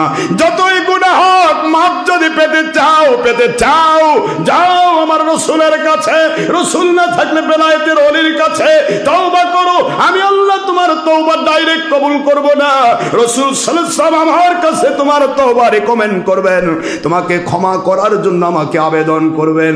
আমার নবীর আবেদনকে কবুল করে নিয়ে তোমাদের জীবনের গুনাহ খাতা আমি মাফ করে দেব। সূরাতুন নিসা 64 নম্বর আয়াত, 4 নম্বর সূরা, 5 নম্বর পারা, মদিনা অবতীর্ণ হয়। আল্লাহ বললেন ফেরাউন রে, আমার কাছে ডাইরেক্ট ইমান আনা যায় না, আমার রসুল আছে। রসুল যদি ডাইরেক্ট আমাকে মানা যেত রে ফেরাউন, 1,24,000 পয়গম্বর পাঠানোর কোনো দরকার ছিল না। ডাইরেক্ট মানতে গেলে তোমার বাড়িতে আমি তাওরাত নাজিল করতাম, বাড়ি বাড়ি তাওরাত পৌঁছায় দিতাম, আখেরে নবীর উম্মতদের বাড়ি বাড়ি কোরআন পাঠায় দিতাম, নবীর দরকার হতো না। কথা বলেন না কেন? যদি শুধু নবী দিয়েই হতো, এই ভারত পাকিস্তান বাংলাদেশের কোথাও একজন নবী রাসূল আসেন নাই, কিন্তু কোরআন সুন্নাহ এসে গেল কার মাধ্যমে? ওলিদের মাধ্যমে। সুবহানাল্লাহ বলেন। এই ওলিদের মাধ্যমে, মানে ওলি আউলিয়া ছাড়া নবী পাওয়া যায় না, নবী ছাড়া আল্লাহ পাওয়া যায় না, এর নাম কানেকশন। আপনি আপনার এরিয়ার পোলের সাথে যদি লাইন না লাগান, ওয়েল ডেকোরেটেড ওয়ারিং থাকবে, শুধু সে কাঁদবে, বাতি জ্বলবে না, ফ্যান ঘুরবে না, লাইন পাওয়ার হাউজের আপনি পাবেন না। আমার আল্লাহ বলেন, আমার লাইন পেতে চাও রসুলকে মানো, রসুলের লাইন পেতে চাও উলিল আমরি মিনকুম, আমার রসুলকে মান্নিওয়ালা বেলায়েতের অলি আউলিয়াকে মেনে নাও। একটু জোরে বলতে হবে সুবহানাল্লাহ। বাবাজিরা আমার, বলখের বাদশার কথা বলছিলাম, মনে আছে? বলখের বাদশাকে আল্লাহ পাক কবুল করলেন। আমি শামসুদ তাবরিজ রহমাতুল্লাহ কাছে ইমাম রুমি কিভাবে পাগল হয়ে গেলেন পরে আসতেছি, কিন্তু বলখের বাদশাকে বলা হলো ছাদের উপর উট পাওয়া যায় না, যেমন আপনি আপনার প্রাসাদের নিচে বসে সারাদিন সেজদায় থাকলে আল্লাহ পাওয়া যাবে না। আল্লাহ পাইতে হলে ওলির কাছে যেতে হবে, এ জামানার ওলির কাছে। ওলির কাছে না গেলে আপনার জীবন বৃথা। পাগল হয়ে গেল, ওই লোকটি চলে গেল। তৎক্ষণাৎ তিনি বুঝতে পারলেন না। এরপরে ছাদের উপরে আবার গিয়ে দেখে লোকটা নাই, চারদিকে খোঁজ লাগানো, লোক গেল কই? এত তাড়াতাড়ি লোক তো উড়ে যাবে না, গেল কোথায়? কোনো রাত খুঁজে পাওয়া গেল না। বুঝতে পারলো বলখের বাদশাহ, আমার আল্লাহ আমাকে আর বাদশাহিতে চান না, আমার মালিক আমাকে বেলায়েতের গোলাম বানাতে চান। ছুটলেন পাগলের মতো, দৌড় দিলেন আল্লাহর অলির দরবারে। অলির দরবারে গেছে, অলির কাছে মালিকের কুদরতি এলকা হয়েছে, বলখের বাদশাহ আসতেছে। ওর ভিতর থেকে সব অহংকার, হিংসা, বিদ্বেষ দূর করে দেওয়ার জন্য যা দরকার আপনি করবেন, আমি আল্লাহ আপনাকে অর্ডার করলাম। ওলির কাছে যাওয়া হলো। ওলি বলে, বাবা বলখের বাদশাহ, আপনি আমার কাছে বেলায়েতের সংযোগ নিতে এসেছেন, রিসালাতের নবীর সংযোগ নেওয়ার জন্য। রিসালাতের নবীর সংযোগ নিলে আপনার তাওহীদের আল্লাহর সংযোগ হয়ে যাবে, কিন্তু প্রশ্ন হলো আমার কিছু শর্ত আছে, আমি যা বলবো তা শুনতে হবে, না হলে আপনি বেলায়েতের ওলির কাছে আপনি বায়াত হতে পারবেন না। বায়াত হওয়ার শর্ত হলো আপনাকে আমার দরবারে প্রথম 40 দিন মানুষেরা, গরিবেরা, ফকিরেরা, এতিমেরা, অনাথেরা, আমার মাদ্রাসার ছাত্ররা, তারা যে পায়খানা করে, এর তো সেফটি ট্যাঙ্ক তখন ছিল না, তখন ছিল মটকার মতো, ওই জায়গাতে পায়খানা করা হতো। প্রতিদিন সেটা তুলে নিয়ে মটকার উপরে ভরে, মাথাতে বিড়া দিয়া মাথার উপরে মটকা ভরায়া মটকা নিয়ে গিয়ে বাইরে ফেলে দিয়ে আসতে হতো। আপনি যদি পারেন বাবা, আমি আপনাকে বায়াতের শর্ত দিচ্ছি, 40টি দিন ধরে আপনি আমার, সুবহানাল্লাহ বলেন। এটা হলো দ্বিতীয় ঘটনা। আগের ঘটনা হলো কাঠ খড়ি সংগ্রহ করা। এই পুরা দরবারে যত রান্না হয়, সমস্ত রান্নার কাঠ খড়িগুলি আপনি বাজা বন থেকে সংগ্রহ করবেন, এখানে নিয়ে এসে আপনি দেবেন। মতান্তরে খড়িগুলো আছে, সিরে সিরে আপনাকে ব্যবস্থা করতে হবে রান্নার জন্য, ইন্ধন যোগান দিতে হবে। দিতে বলা হলো, উনি রাজি হয়ে গেলেন। বুঝতে পেরেছি আমার আল্লাহ আমাকে পরীক্ষা করছে। সুবহানাল্লাহ বলেন। পরীক্ষায় পাস করার জন্য পাগল হয়ে গেছে বলখের বাদশাহ আব্রাহাম, হযরত ইব্রাহিম আদম রহমতুল্লাহ আলাইহি পাগল হয়ে গেছে। আমি আমার আল্লাহকে খুশি করব, বেলায়েতের ওলিকে খুশি করার মধ্য দিয়া। এবার পাগল হয়ে তিনি খড়িগুলি সংগ্রহ করে নিয়ে যাচ্ছেন, মাথার উপর খড়ি, বলকের বাদশার মাথায়। আমার মুরিদদের যদি আমি বলতাম বাবা একটু খড়ি সংগ্রহ করো, বলবে এমন হুজুর রে, আমি একটা ভিআইপি লোক কাম করে লাগিয়ে দিচ্ছি। বলকের বাদশার চাইতে বড় ভিআইপি আর কে ছিল বাবা? ছিল? আহা, কি তার জিন্দেগি! আমি ওই জিন্দেগির জৌলুসের কথা বলতে চাই না, কাউকে ছোট বানাতে চাই না। বলকের বাদশাহ খড়ি নিয়ে যাচ্ছে, আল্লাহর ওলি অর্ডার দিলেন একজনকে, বাধাই করা খড়ির মধ্য থেকে একটা খড়ি পিছন থেকে টান দাও, দেখি তার মেজাজ কিরকম। এমনি তো মাথার উপর ভার, বাদশা তো কোনোদিন ভার বহন করে নাই। ভার তো এমনি, গা ঘেমে হয়রান হয়ে যাচ্ছে বাদশাহ। এই বাধায় কিন্তু খড়ির বোঝা থেকে পিছন থেকে একটা খড়ি টান দেওয়া হলো। ওই খড়ি তো পড়লো না, আরো অনেকগুলো খড়ি আলগা হয়ে তার শরীর বেয়ে ঘেসে শরীরে আঘাত করে টাচ করে পড়ে গেল। এরপরে ওই খড়িটা ওই যেই ব্যক্তি টান দিয়েছে তার গায়েও লাগলো। সাত করে একটা চর লাগিয়ে দিয়ে বলে, বেটা কে কোত্থেকে যাচ্ছ অলির দরবারে? তুমি তো খড়ি বহন করাই জানো না, তুমি কিসের অলি হবে? চর মেরে দিল। চর খায়া বলে, তুমি জানো না আমি কে? যদি তুমি আমাকে জানতে আমি কে, তাহলে তুমি আমাকে এমন চর মারতে পারতে না। আমি হলাম বলকের বাদশা। আল্লাহর ওলি বলে, ওর গরম শেষ হয় নাই। গরম শেষ যখন হয় নাই, খড়ি আর নয়, এবার মল পরিষ্কারের দায়িত্ব দেওয়া হবে। মল পায়খানা গড়ি মাথায় করে করে নিয়ে ফেলে দিয়ে আসবে। পারলে বায়াত হোক, না পারলে চলে যাক, আমার দরকার নাই। সুবহানাল্লাহ। পারলে বায়াত হোক, না পারলে প্রয়োজন নাই। আল্লাহর ওলির কোনো ভয় নেই, নবীর কোনো ভয় নেই, তাওহীদের আল্লাহর কোনো ভয় নেই। যারাই যোগ দেবে তারা বেঁচে যাবে, যোগ দেবে না জাহান্নামী হয়ে মরবে। আল্লাহ রসুল এবং বেলায়েতের ওলির কোনো যায় আসে না। তোমার কপাল মাইয়াহদিল্লাহু ফাহুয়াল মুহতাদি ওয়া মান ইউদলিল ফালান তাজিদা লাহু ওয়ালিয়াম মুরশিদা।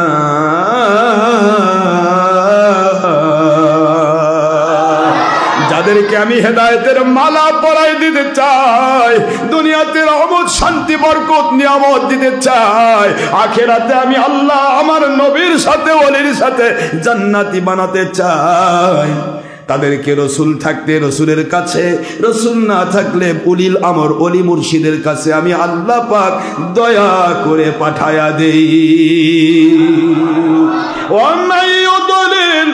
যারা পথভ্রষ্ট হবে, গোমরাহ হবে, জাহান্নামী হবে, ধর্ম মানার দাবি করেও বাতিল 72 বাতিল হবে, গোমরাহ পথভ্রষ্ট হবে। এরা দুনিয়ার সব পাইতে পারে, বাহবা পাইতে পারে, টাকা পয়সার পাহাড় বানাতে পারে, রাজপ্রাসাদ বানাতে পারে, ফেরাউন নমরুদের মতো বিশাল রাজত্বের মালিক হয়ে যেতে পারে, এরা সব পাইতে পারে, কিন্তু এদের কপালে একটি জিনিস জুটবে না। ফালাম তাজিদা লাহু ওয়ালিয়াম মুরশিদা।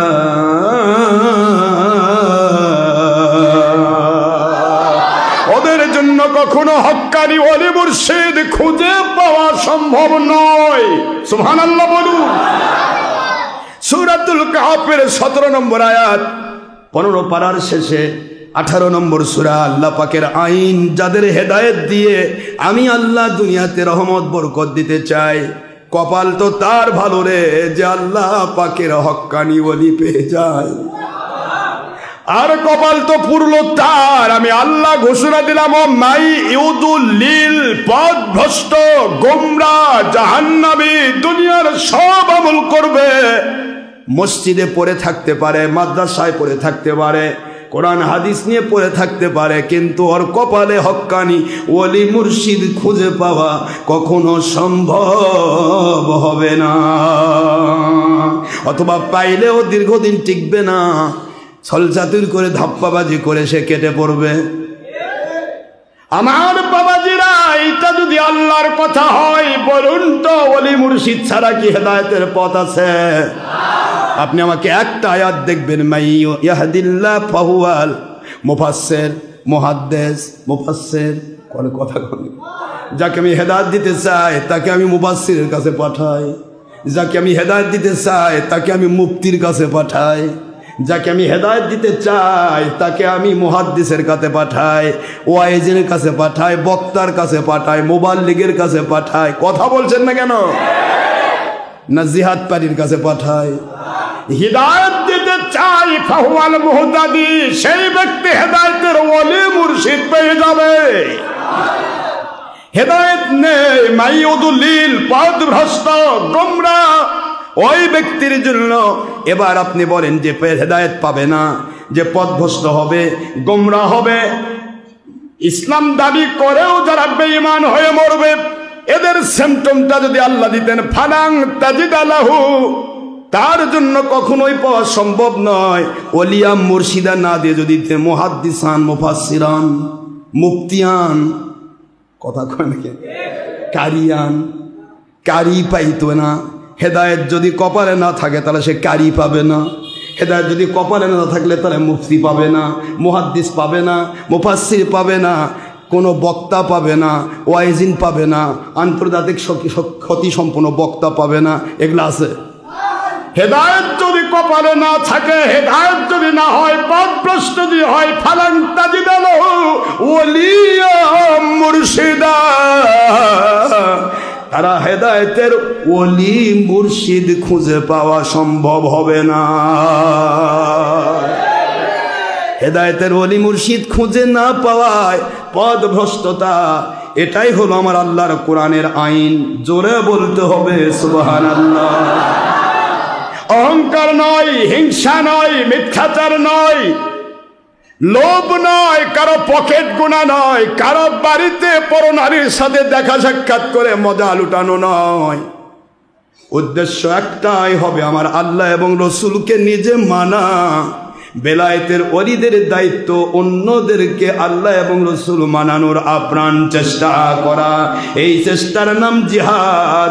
এরাই সৈনিক, এরাই মুজাহিদ, এরাই হবে 100 শহীদের মর্যাদা প্রাপ্ত নবীজির জান্নাতের সাথী ইনশাআল্লাহ। বাবাজি, বলখের বাদশার গল্প উদ্দেশ্য নয়, উদ্দেশ্য হলো আমাদেরকে একটু কন্ট্রোল করা। একটু যদি এক পীর ভাই কিছু কয় মাথা গরম হয়ে যায়। হাই রে, কি তরিকত মানে, বলকের বাদশার চাইতেও কি মর্যাদাবান ব্যক্তি, কি তার পাওয়ার। সারা জীবন আপনার জিন্দগি চলেছে বাতিল পথে, 2 নম্বরই পথে। হঠাৎ করে ওলির একটু গন্ধ পাচ্ছেন, তারপরেও মেজাজ খারাপ হচ্ছে। এমন দরবার কোনোদিন আসবো না। এই তুমি না আসলে কি হবে, ঠেকানি ছাগল কোথাকার। তোমার কে চাইছে? তোমার যদি হেদায়েত আল্লাহ না রাখে, আমি কে? হ্যাঁ, হেদায়েত যদি কপালে থাকে, তোমাকে আল্লাহর অর্ডার মানতে হবে। হক্কানি ওলিদের সাথী হতে থাকতে গেলে শয়তান ধাক্কাবে, বাতিল ফিরকা ধাক্কাবে, মৌলবি মুন্সি ধাক্কাবে, মা বাবা ধাক্কাবে, সবার মাথায় শয়তান ভর করবে। কিন্তু ওলির কাছে শয়তান যেতে পারবে না। যার কারণে শয়তান এত কান্নাকাটি, তোকে ধাক্কা দিয়ে ফেলে দিলেই যথেষ্ট, আর কিছু লাগবে না। ওলির কাছে যেতে গেলে ধাক্কা লাগবে। এই ধাক্কা সইতে গিয়ে ত্যাগ, তিতিক্ষা, পরাকাষ্ঠা, ধৈর্য লাগে।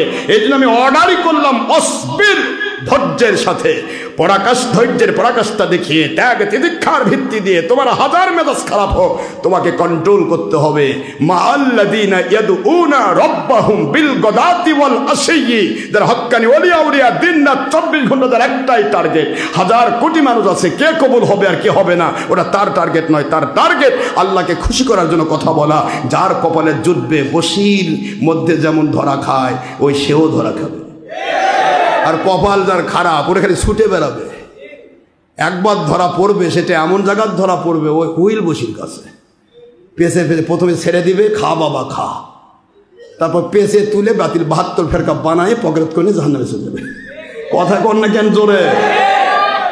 ওলিয়া উলিয়ার কাছে যাবেন আপনি, ওলিদের জন্য 1000 কোটি, আমাদের জিন্দেগি আমার মালিকের জন্য বরাদ্দ। আপনি যদি মনে করেন আপনার ভালো লাগতেছে, আসবেন, না ভালো লাগলে আসবেন না। জুলুম নেই, কারো বাড়ির যা তবলিগ জামাতের মতো খটখট করিনি। এ খটখটি আমি দিব না, খটখটি আল্লাহ দেবে। আপনার বাড়ির দরজায় না, আপনার কলবের ভিতরে না। এটাও বানায় বানায় বলতেছি, আপনার কলবে খটখটি দিবে মালিক। ইন্নাল্লাহা ইযা আহাব্বা ফুলানান, সহিহ হাদিসের ইবারত, হাদিসে কুদসি, ইন্নাল্লাহ, যখন আল্লাহ ইদা আহাব্বা ফুলানান, আল্লাহ পাক যখন কোনো ব্যক্তিকে ভালোবেসে ওলির মর্যাদা দান করেন, ফাদা জিবরাইল আলাইহিস সালাম, জিবরাইল আলাইহিস সালামকে ডেকে আল্লাহ বলে, হে জিবরাইল, ইন্নী উহিব্বু ফুলানান, আমি পৃথিবীর অমুক ব্যক্তিকে কবুল করেছি, ভালোবেসেছি, আপনি সকল রহমতের ফেরেশতার ওস্তাদ, আমার অর্ডার ফিল আপ করার জন্য আমার ভালোবাসার মানুষটিকে ভালোবাসতে শুরু করুন। ফেরেশতার সর্দার জিবরাইল যাক ভালোবাসে, তোমার মতো দেড় ব্যাটারি 2 নম্বরই করে আসবা, তার কোন ঠেকা।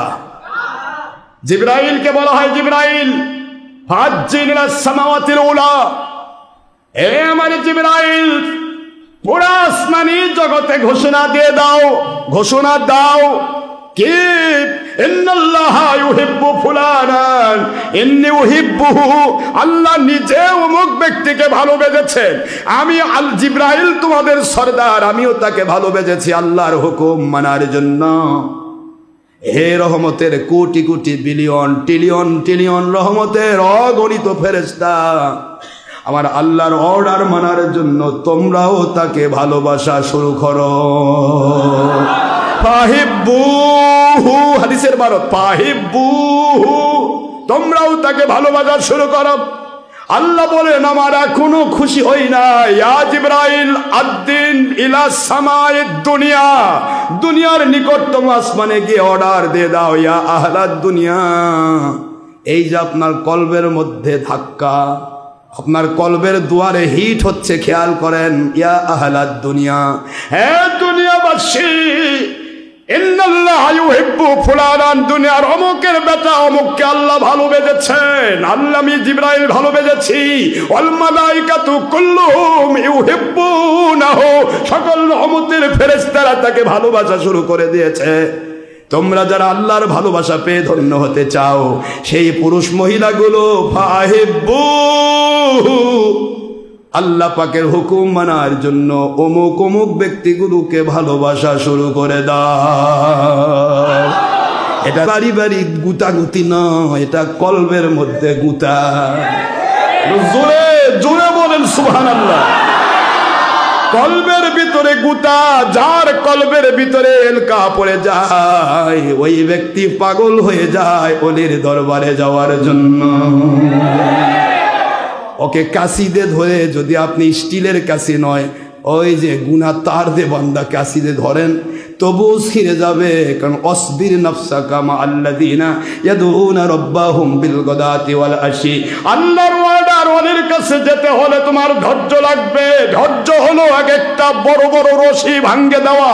সুবহানাল্লাহ বলে, রশি দিয়ে তোমাকে বাঁধা হয়েছে, শয়তান ধাক্কা দিচ্ছে, বাতিল পথে গেলে কোটি কোটি টাকা পাবে, ধাক্কা সহ্য করতে গেলে রশি ছিঁড়তে হয়। শয়তান ধাক্কা দিচ্ছে, বাতিল পথে গেলে এমপি হতে পারবি, চেয়ারম্যান হতে পারবি। শয়তান ধাক্কা দিচ্ছে, চেয়ারম্যান তো হওয়া যাবে, ইসলামও মানা হলো, চেয়ারম্যানও হলো না রে বাবা, হয় না। মাঝখানে দুই দিকে দুই নৌকা দেন, দুই দিকে দুই পা দেন, চিরে ফাঁক হয়ে যাবেন, নৌকা আপনাকে গ্রহণ করবে না। একদিকে ইহুদির তৈরি করা গণতন্ত্রের নেংটি, আরেকদিকে আল্লাহ মানবেন, হবে না। দুদিল বান্দা কলমা চোর, না পায় শ্মশান, না পায় ঘোর, মাঝখানে চিরে জাহান্নামে ঢুকতে হবে বাবা। একদিকে জনগণই সকল ক্ষমতার উৎস, আরেকদিকে আল্লাহ আপনাকে ভালোবাসি। আল্লাহ কই, কিরে ছাগল কিসকোস, আমি হলাম সর্বশক্তির উৎস, সারা জগৎ যদি এক জায়গায় হয়ে এক জায়গায়, আমি খালি কোন বলবো, জগৎ ধ্বংস করে ফেলবো, এ পাওয়ার আমার, আর তুমি মুখে বলতেছো জনগণ সকল ক্ষমতা উৎস। আর বাইরের মানুষ বোঝাচ্ছে না আল্লাহ সকল পাওয়ার, এ মুনাফিক, তোর মুখ কয়টা? ওয়াজের যায় বুঝাচ্ছে, ওয়াজ তাফসীর খুলে বুঝাচ্ছে আল্লাহ সকল পাওয়ার, এবার বাড়ি বাড়ি বেরিসল পাঠাচ্ছে, আমাদেরকে একটু ভোটটা দিয়েন। তা আল্লাহ সকল পাওয়ার, তা ভোটও আল্লাহ দিবে, তা বেরিসল বাড়ি পাঠাচ্ছে, এটা কোন নবীর সুন্নত? ভোট চাওয়া? এরা কি আমার প্রতি এমনি খ্যাপা? আশরাফ সিদ্দিকীর প্রতি একবার 100 নিবার চিন্তা করে দেখো, তোমার ঠ্যাং ভাঙে দিবে আল্লাহ। রেডি হও, দেখো আমার মালিকের কুদরতি খেলাটা দেখো। এর সংযোগ কার সাথে একটু খেয়াল করে দেখবা। এই যত আওয়ামী লীগ সরকার ছিল সুরেরা বলতো আওয়ামী লীগ করে, এত লোক ধরা খায়, উনি ধরা খায় না কেন? আর আমি ধরা খাবো কেন? আমার তো কানেকশন মালিকের সাথে, যাই ধরবার যাবে তার ঠ্যাং ভাঙবে। আর তোর কানেকশন যে দুনিয়ার দাদুরদের সাথে, তোর কানেকশন তো ভাঙবে, আমার কানেকশন তো ভাঙতে পারবে না ইনশাআল্লাহ। হয় আমি মরবো, নয়তো বা হকের উপর টিকে থাকবো, একটা হবে দুইটা হবে না ইনশাআল্লাহ। বলেন জোরে।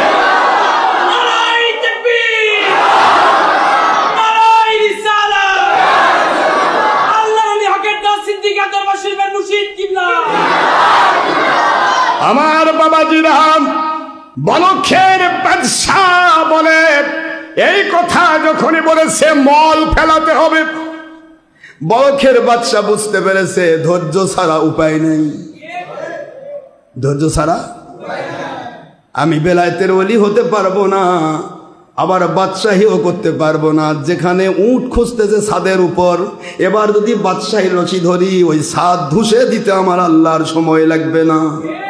কথা কন না কেন?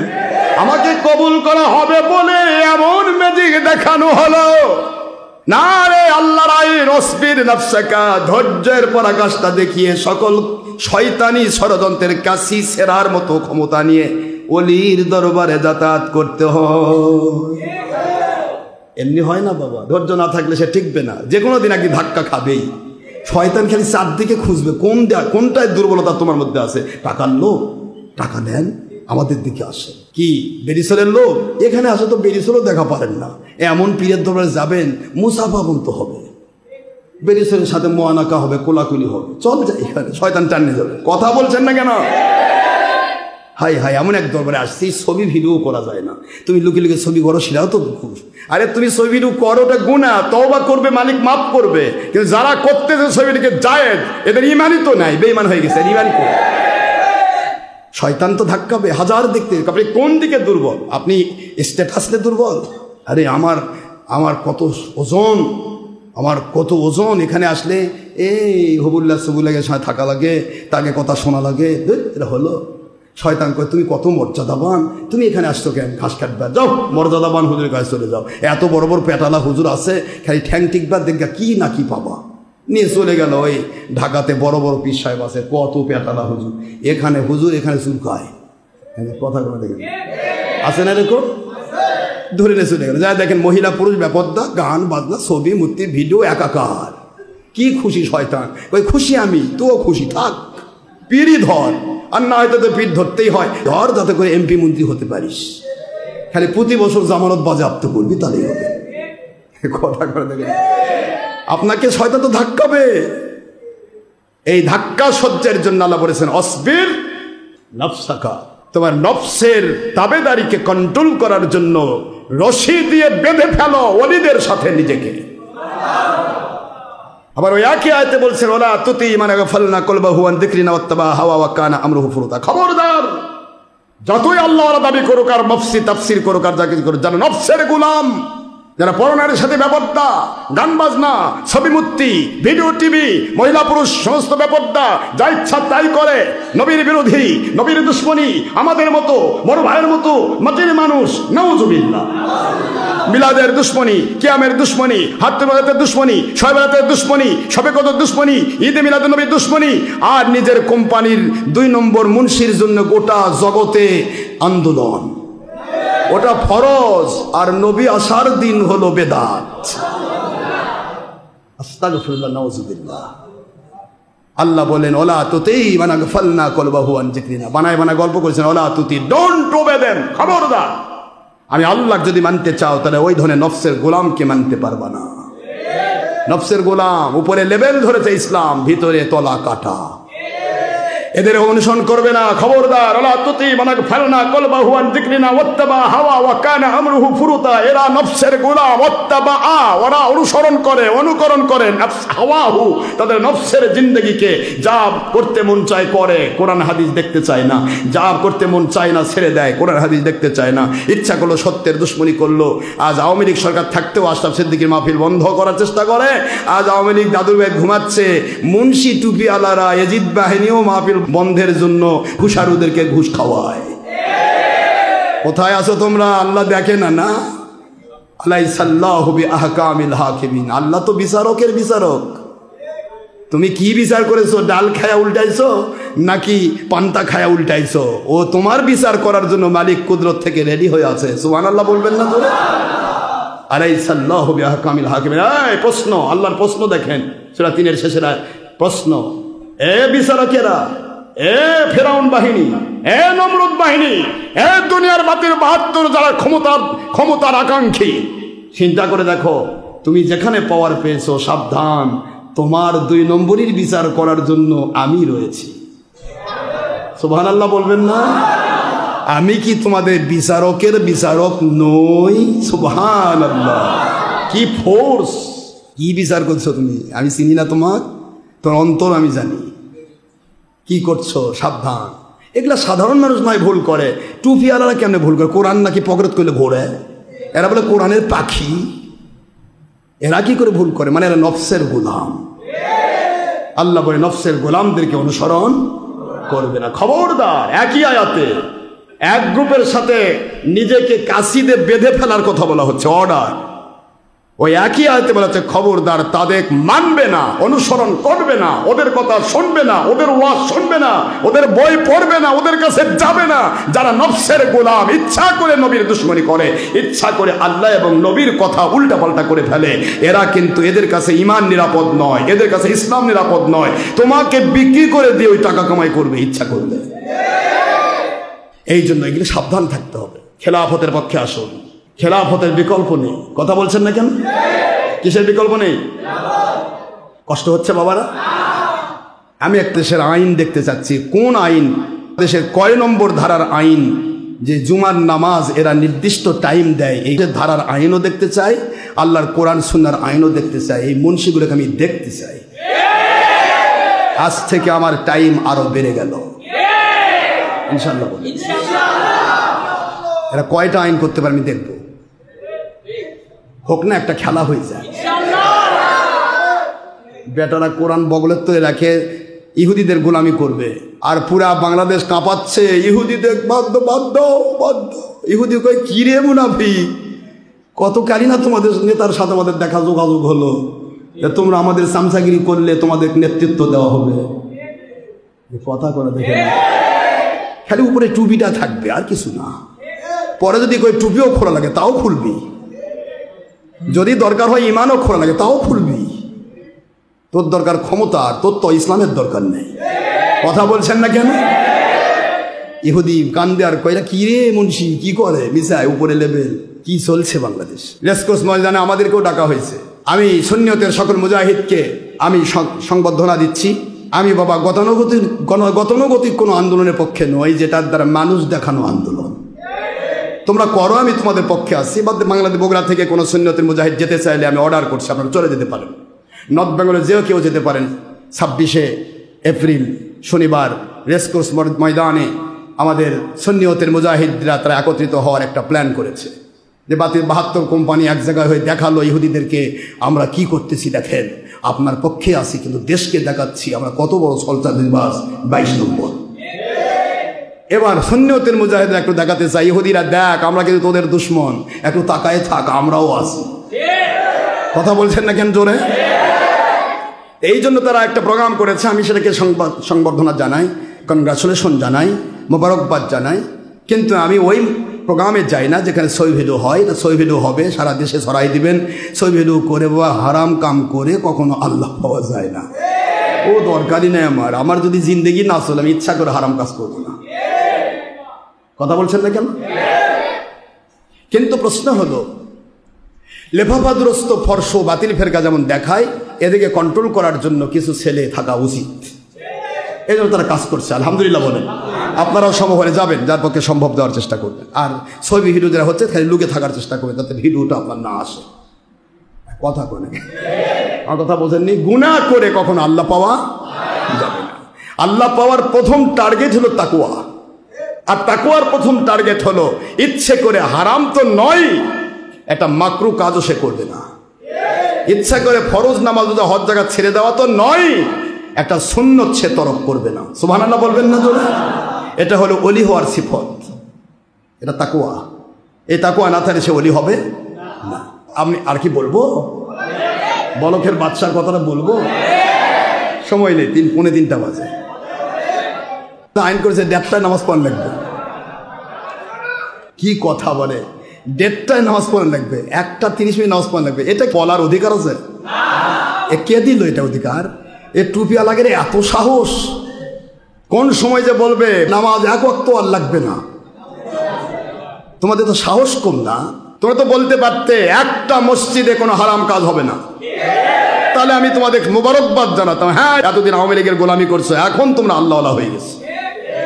না, এখন আবার টুপি আলাগের গোলাম, তাও বাতিল এজিদ বাহিনীর গোলাম। এটা কি? এটা কি চলছে বাংলাদেশে?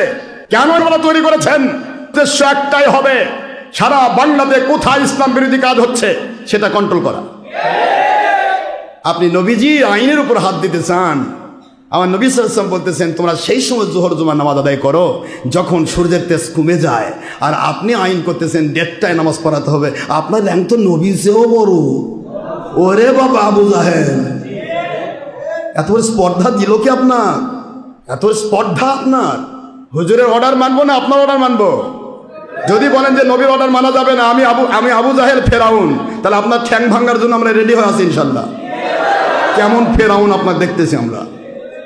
1:30টায় নামাজ পড়াতে হবে, কথাটা বলতে গেলে লজ্জাটাও লাগলো না? একটু লজ্জাও লাগলো না যে আমার নবীর আইন কোথায়?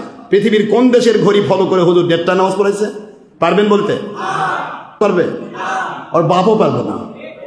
কেতাব খুললেই পারবে না।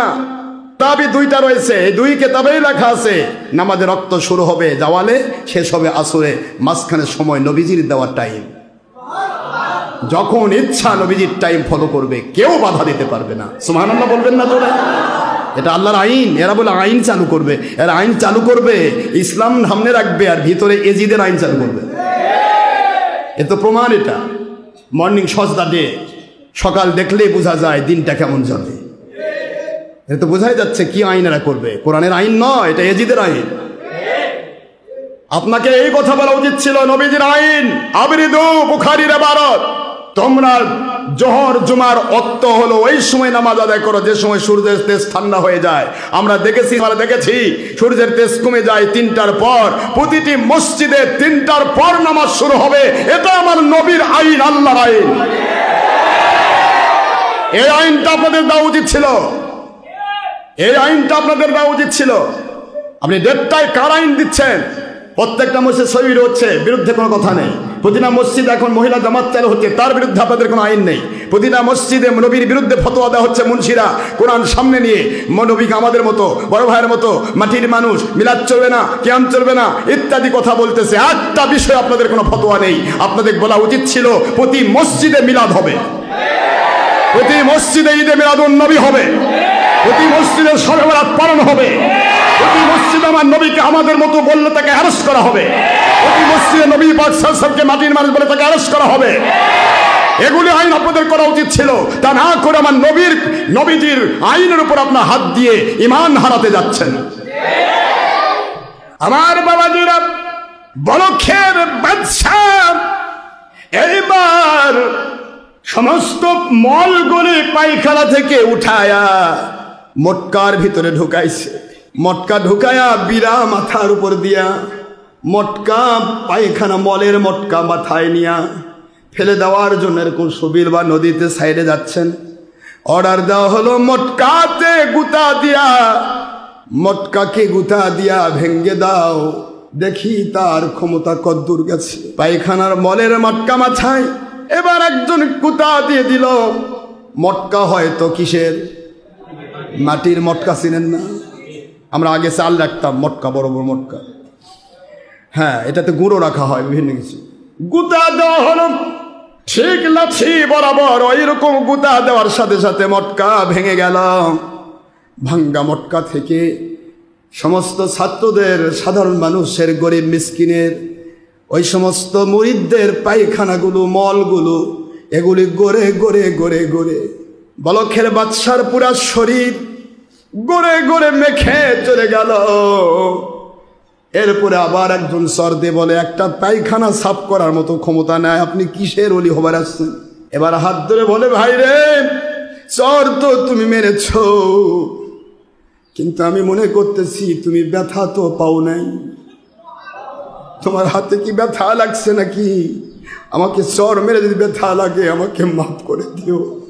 আমার শরীরে চর মেরে যদি, থাপ্পড় মেরে যদি তোমার হাতে ব্যথা লেগে যায়, ভাই তুমি আমার পীর ভাই, তুমি আমার আদরের পীর ভাই।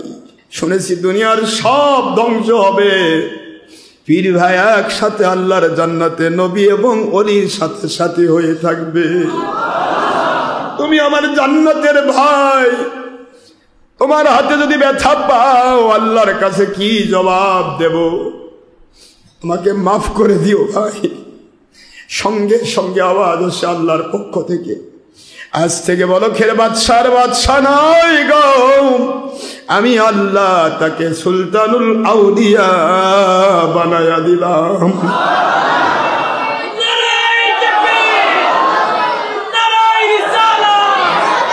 এর নাম হলো শাহ সুলতান, সুলতানদের বাদশাহ। সুবহানাল্লাহ। এইবার তাকে ধৈর্যের পরাকাষ্ঠা এটা পরীক্ষা নেওয়া হলো। ওয়াসবির নাফসাকা মাআল্লাযিনা, এই আয়াতের অর্ডারের পরীক্ষা হয়ে গেল। ডাকা হলো আপনি তো বেলায়েতের ওলি হয়ে গেছেন, আর আমার দরবারে থাকার দরকার নাই। আপনি বেলায়েতের ওলি, আপনার ভিতরের সব কিছু চুরমার হয়ে গেছে শয়তানের ধাক্কা, আপনি ওলি হয়ে গেছেন, যান আপনি এখন ওলি, বাড়িতে চলে যান। বলখের বাদশার দিল তৈরি হয়ে গেল, চলে গেল ভারতীয় সাগরের মাঝখান দিয়ে চলছেন। হঠাৎ করে তার মন্ত্রীর সাথে দেখা। মন্ত্রী বলে, হুজুর ছাড়, ও বলখের বাদশা, পুরো এরিয়া পাগল হয়ে গেছে, বাদশা নাই, আমরা পাগলের মতো আপনাকে খুঁজতেছি, আপনি কোথায়? আপনি কোথায়? আর এখানে কি করছেন? সেরা কাপড় নিজের হাতে সেলাই করছেন। বুঝলাম না বাদশাহ কেমন কন্ডিশন, পাগল হয়ে গেছেন কিনা? কয় না রে মন্ত্রী, না পাগল হই নাই, এতদিন আমি কোথাকার বাদশাহ? কয় বলখের বাদশাহ। এবার তুমি দেখো মন্ত্রী, আমার মালিক আমাকে কি বানাইছে। সেলাই করা সইটা নিয়ে আস্তে করে সাগরের ভিতরে ফেলে দিলেন। ফেলে দেওয়ার পর বলে, সাগরের বাসিন্দা, আমার আল্লাহর দয়ায় আমার সুইটা তোমরা ফিরিয়ে দাও। মন্ত্রী দেখে পাগল হয়ে যায়। মন্ত্রী বলে, কেমন কথা? সাগরের বাসিন্দা, মৎস্যকুল, কামথাঙ্গর কুমির, এরা কি কথা শুনবে? কাকে আপনি আদেশ করতেছেন? মুহূর্তের ভিতরে দেখা যায় বড় বড় মাছ, কামত, কুমির, হাঙ্গর চোখের মধ্যে সুচ ফুটায় নিয়ে এসে বলতেছে, আপনার সুচ গ্রহণ করেন। বলে, না এটা আবার সুই নয়, সোনার সুই আমি ফেলাই নাই, আমি ফেলাইছি লোহার সুই। মুহূর্তের মধ্যে একটা তিমি এসে লোহার সুই তার ফেলে দেওয়াটা নিয়ে এসে দিয়ে দিলেন। গ্রহণ করে বলে, রে মন্ত্রী, এতদিন বলখের বাদশাহ, এবার আমার আল্লাহ পাক কুল কায়নাতের বাদশাহ বানায়া দিয়েছে।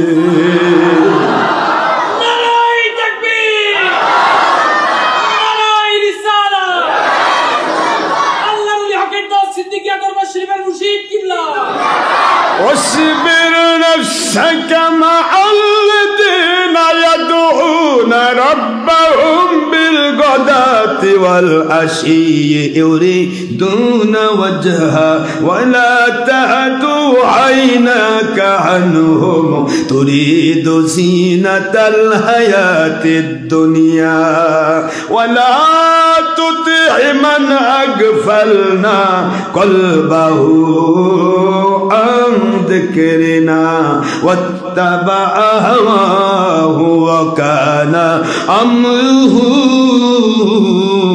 فرطا।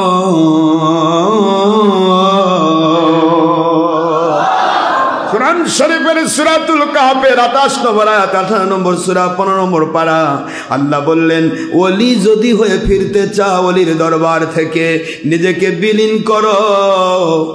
তোমার অন্তরকে শয়তানি বাধা বিপত্তি শিকল থেকে খুলে নিয়ে ওলির তাকওয়ার সাথে বেঁধে ফেলো। তাছাড়া আপনি ওলি হতে পারবেন না। ওলির দরবার থেকে হিংসা থাকে, অহংকার থাকে, তাহলে আপনি ওলি হয়ে ঘুরবেন না, ঘুরবেন শয়তান হয়ে। মানুষ বলবে এমন ওলির দরবারে গেল রে, শয়তান হয়ে আসছে। ওলির দোষ নাই, দোষটা আপনার। ওলি তো ওলি। একই ফুলে বসে মধু নিয়ে মৌমাছি হাজার রোগের ঔষধ মধু দান করে। ওই একই ফুল থেকে মধু নিয়ে ভীমরুল তার সার্কিলের মধ্যে বিষ তৈরি করে মানুষকে ফুটিয়ে দিয়ে কষ্ট দেয়। এটা কি ফুলের দোষ? কথা নাকি ফুলের দোষ? ওলির কাছে গিয়ে কেউ ওলি হয়ে আসবে, ওলির কাছে গিয়ে শয়তানির কারণে কেউ মুনাফিক হয়ে ফেলবে, এটা তার কপালের দোষ, তার প্রচেষ্টার দোষ। এটা ওলির দোষ নয়। ওলিদের কাজই হলো মানুষকে আল্লাহওয়ালা তৈরি করার চেষ্টা করে। বাবারা, এই জন্য বলছি আসুন ওই কিয়ামতের ওই কথাটা বলে শেষ করি। হাদিসটা আল্লাহ পাক বলেন তোমরা জাহান্নামে যাও। মনে আছে আপনাদের? মনে নাই। প্রথম কথা মনে আছে? আসমান জমিন সমান নেক আমল নিয়ে দাঁড়াবে। 82 বছর 83 হজ, নামাজ, রোজা, হজ, জাকাত, এইটা সেইটা, কোরআন, হাদিস, তফসির, মফসির সব নিয়ে দাঁড়াবে। আল্লাহকে তুমি জাহান্নামে যাও, ওদখুলু ফিন্নার। আল্লাহ আমার অপরাধ কি মনে আছে আপনাদের? কি অপরাধ আল্লাহ এত আমল করলাম? আল্লাহ বলবেন তুমি কি শোনো নাই? আমি আমার বন্ধুর ব্যাপারে বলেছি আনতাহাবাতা আমালুকুম আনতুম লা তাশউরুন, সূরাতুল হুজুরাত 2 নম্বর আয়াতাংশ। আমার নবীর শানে যদি একটু বেয়াদবি হয় রে, আমি আল্লাহ পাক তোমার জীবনের আমল বরবাদ করে দেব। তুমি তো আমার নবীর দুশ্মনী করেছ, নবীর পক্ষে যারা বলেছে তাদেরকে বেদাতি ভণ্ড বলে হিংসা করেছ, অহংকার করেছ। আর কি শোনো না? ইয়াকুমুল হাসাদ ফা ইন্নাল হাসাদা ইয়াকুলুল হাসানাতি কামা তাকুলুন নারুল হাতাব। তুমি কি আমার নবীর সেই হাদিস শোনো নাই? হিংসা বন্ধ করো, অহংকার বন্ধ করো, কারণ অহংকার মানুষকে জাহান্নামী বানায়, জান্নাত থেকে দূরে সরে দেয়। আর হিংসার আগুন তোমার জীবনের সমস্ত আমল নামার আমল পুড়ে ছাই করে দেবে, ভস্ম করে দেবে। যেমন লতা গুল্ম পাতা খড়ে আগুন দিলে যেমন ভস্ম হয়ে যায়, এটা ফু দিলে উড়ে যায়। তোমার হিংসার আগুন তোমার আমল নামা পুরে ছাই করে দেবে। দ্বিতীয় নম্বর, তোমার হিংসার আগুন ওইভাবে তোমার আমল নামাকে কয়লা বানিয়ে দেবে, যেইভাবে একটা মানুষ যদি কাঠের মধ্যে আগুন লাগিয়ে দেয়, শুকনা কাঠ আগুন ধরানো হলো, কাঠটি পুড়ে কয়লা হয়ে গেল। এইবার ওই কয়লা যদি ধুয়ে তুমি ভালো কিছু বের করতে চাও, তাহলে ভালো বের হবে না, শুধু ময়লা বের হবে। যখন ময়লা বের হওয়া বন্ধ হয়ে গেল, আর ময়লা বের হচ্ছে না, বুঝবে ময়লা নেই যখন কয়লাও নেই। কিন্তু ছিল তো সেটা কাঠ সারাদিন ধুলে কি ময়লা বের হয়?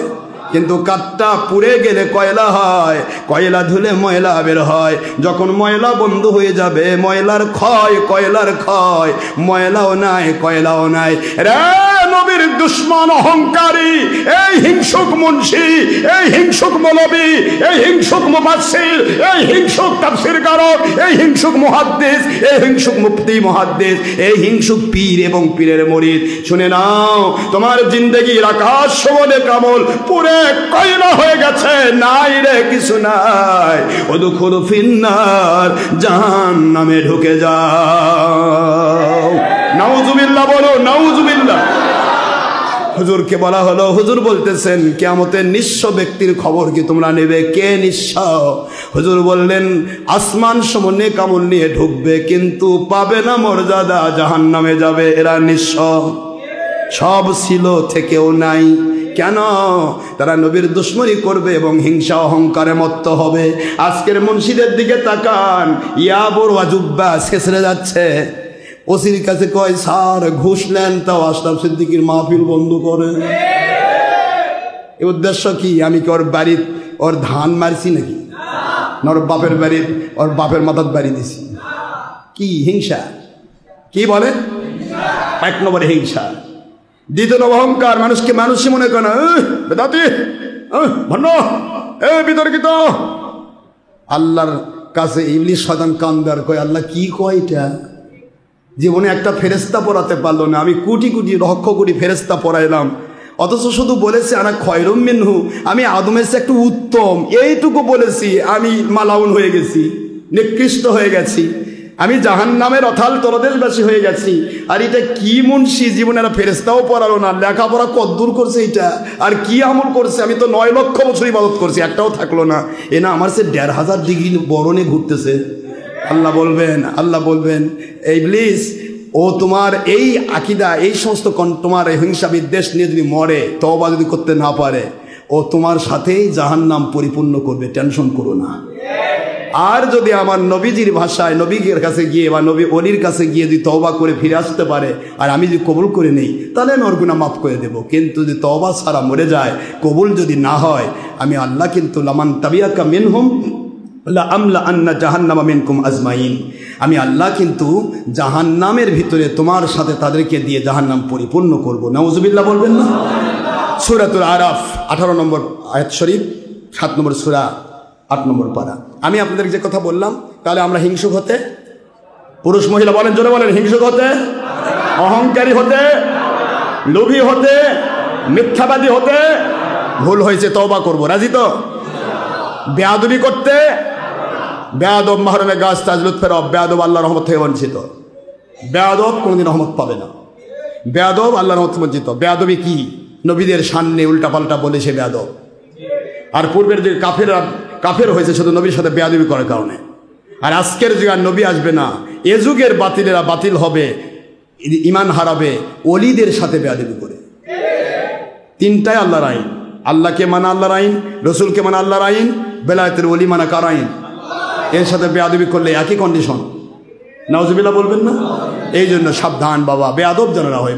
আপনার আমল কম, হাজার আমল কম, হাজার নেক গুনাহ হয়েছে, আল্লাহ ইচ্ছা করে মাফ করে দেবে। কিন্তু বেয়াদব জালেম হবে, বেয়াদব অহংকারী হবে, বেয়াদব হিংসুক হবে, বেয়াদব আল্লাহ নবীর দুশ্মন হবে, বেয়াদব আল্লাহর ওলির দুশ্মন হবে। এর কপাল পোড়া, দুনিয়ার সব আমল নিয়ে গেলেও সে জাহান্নামী।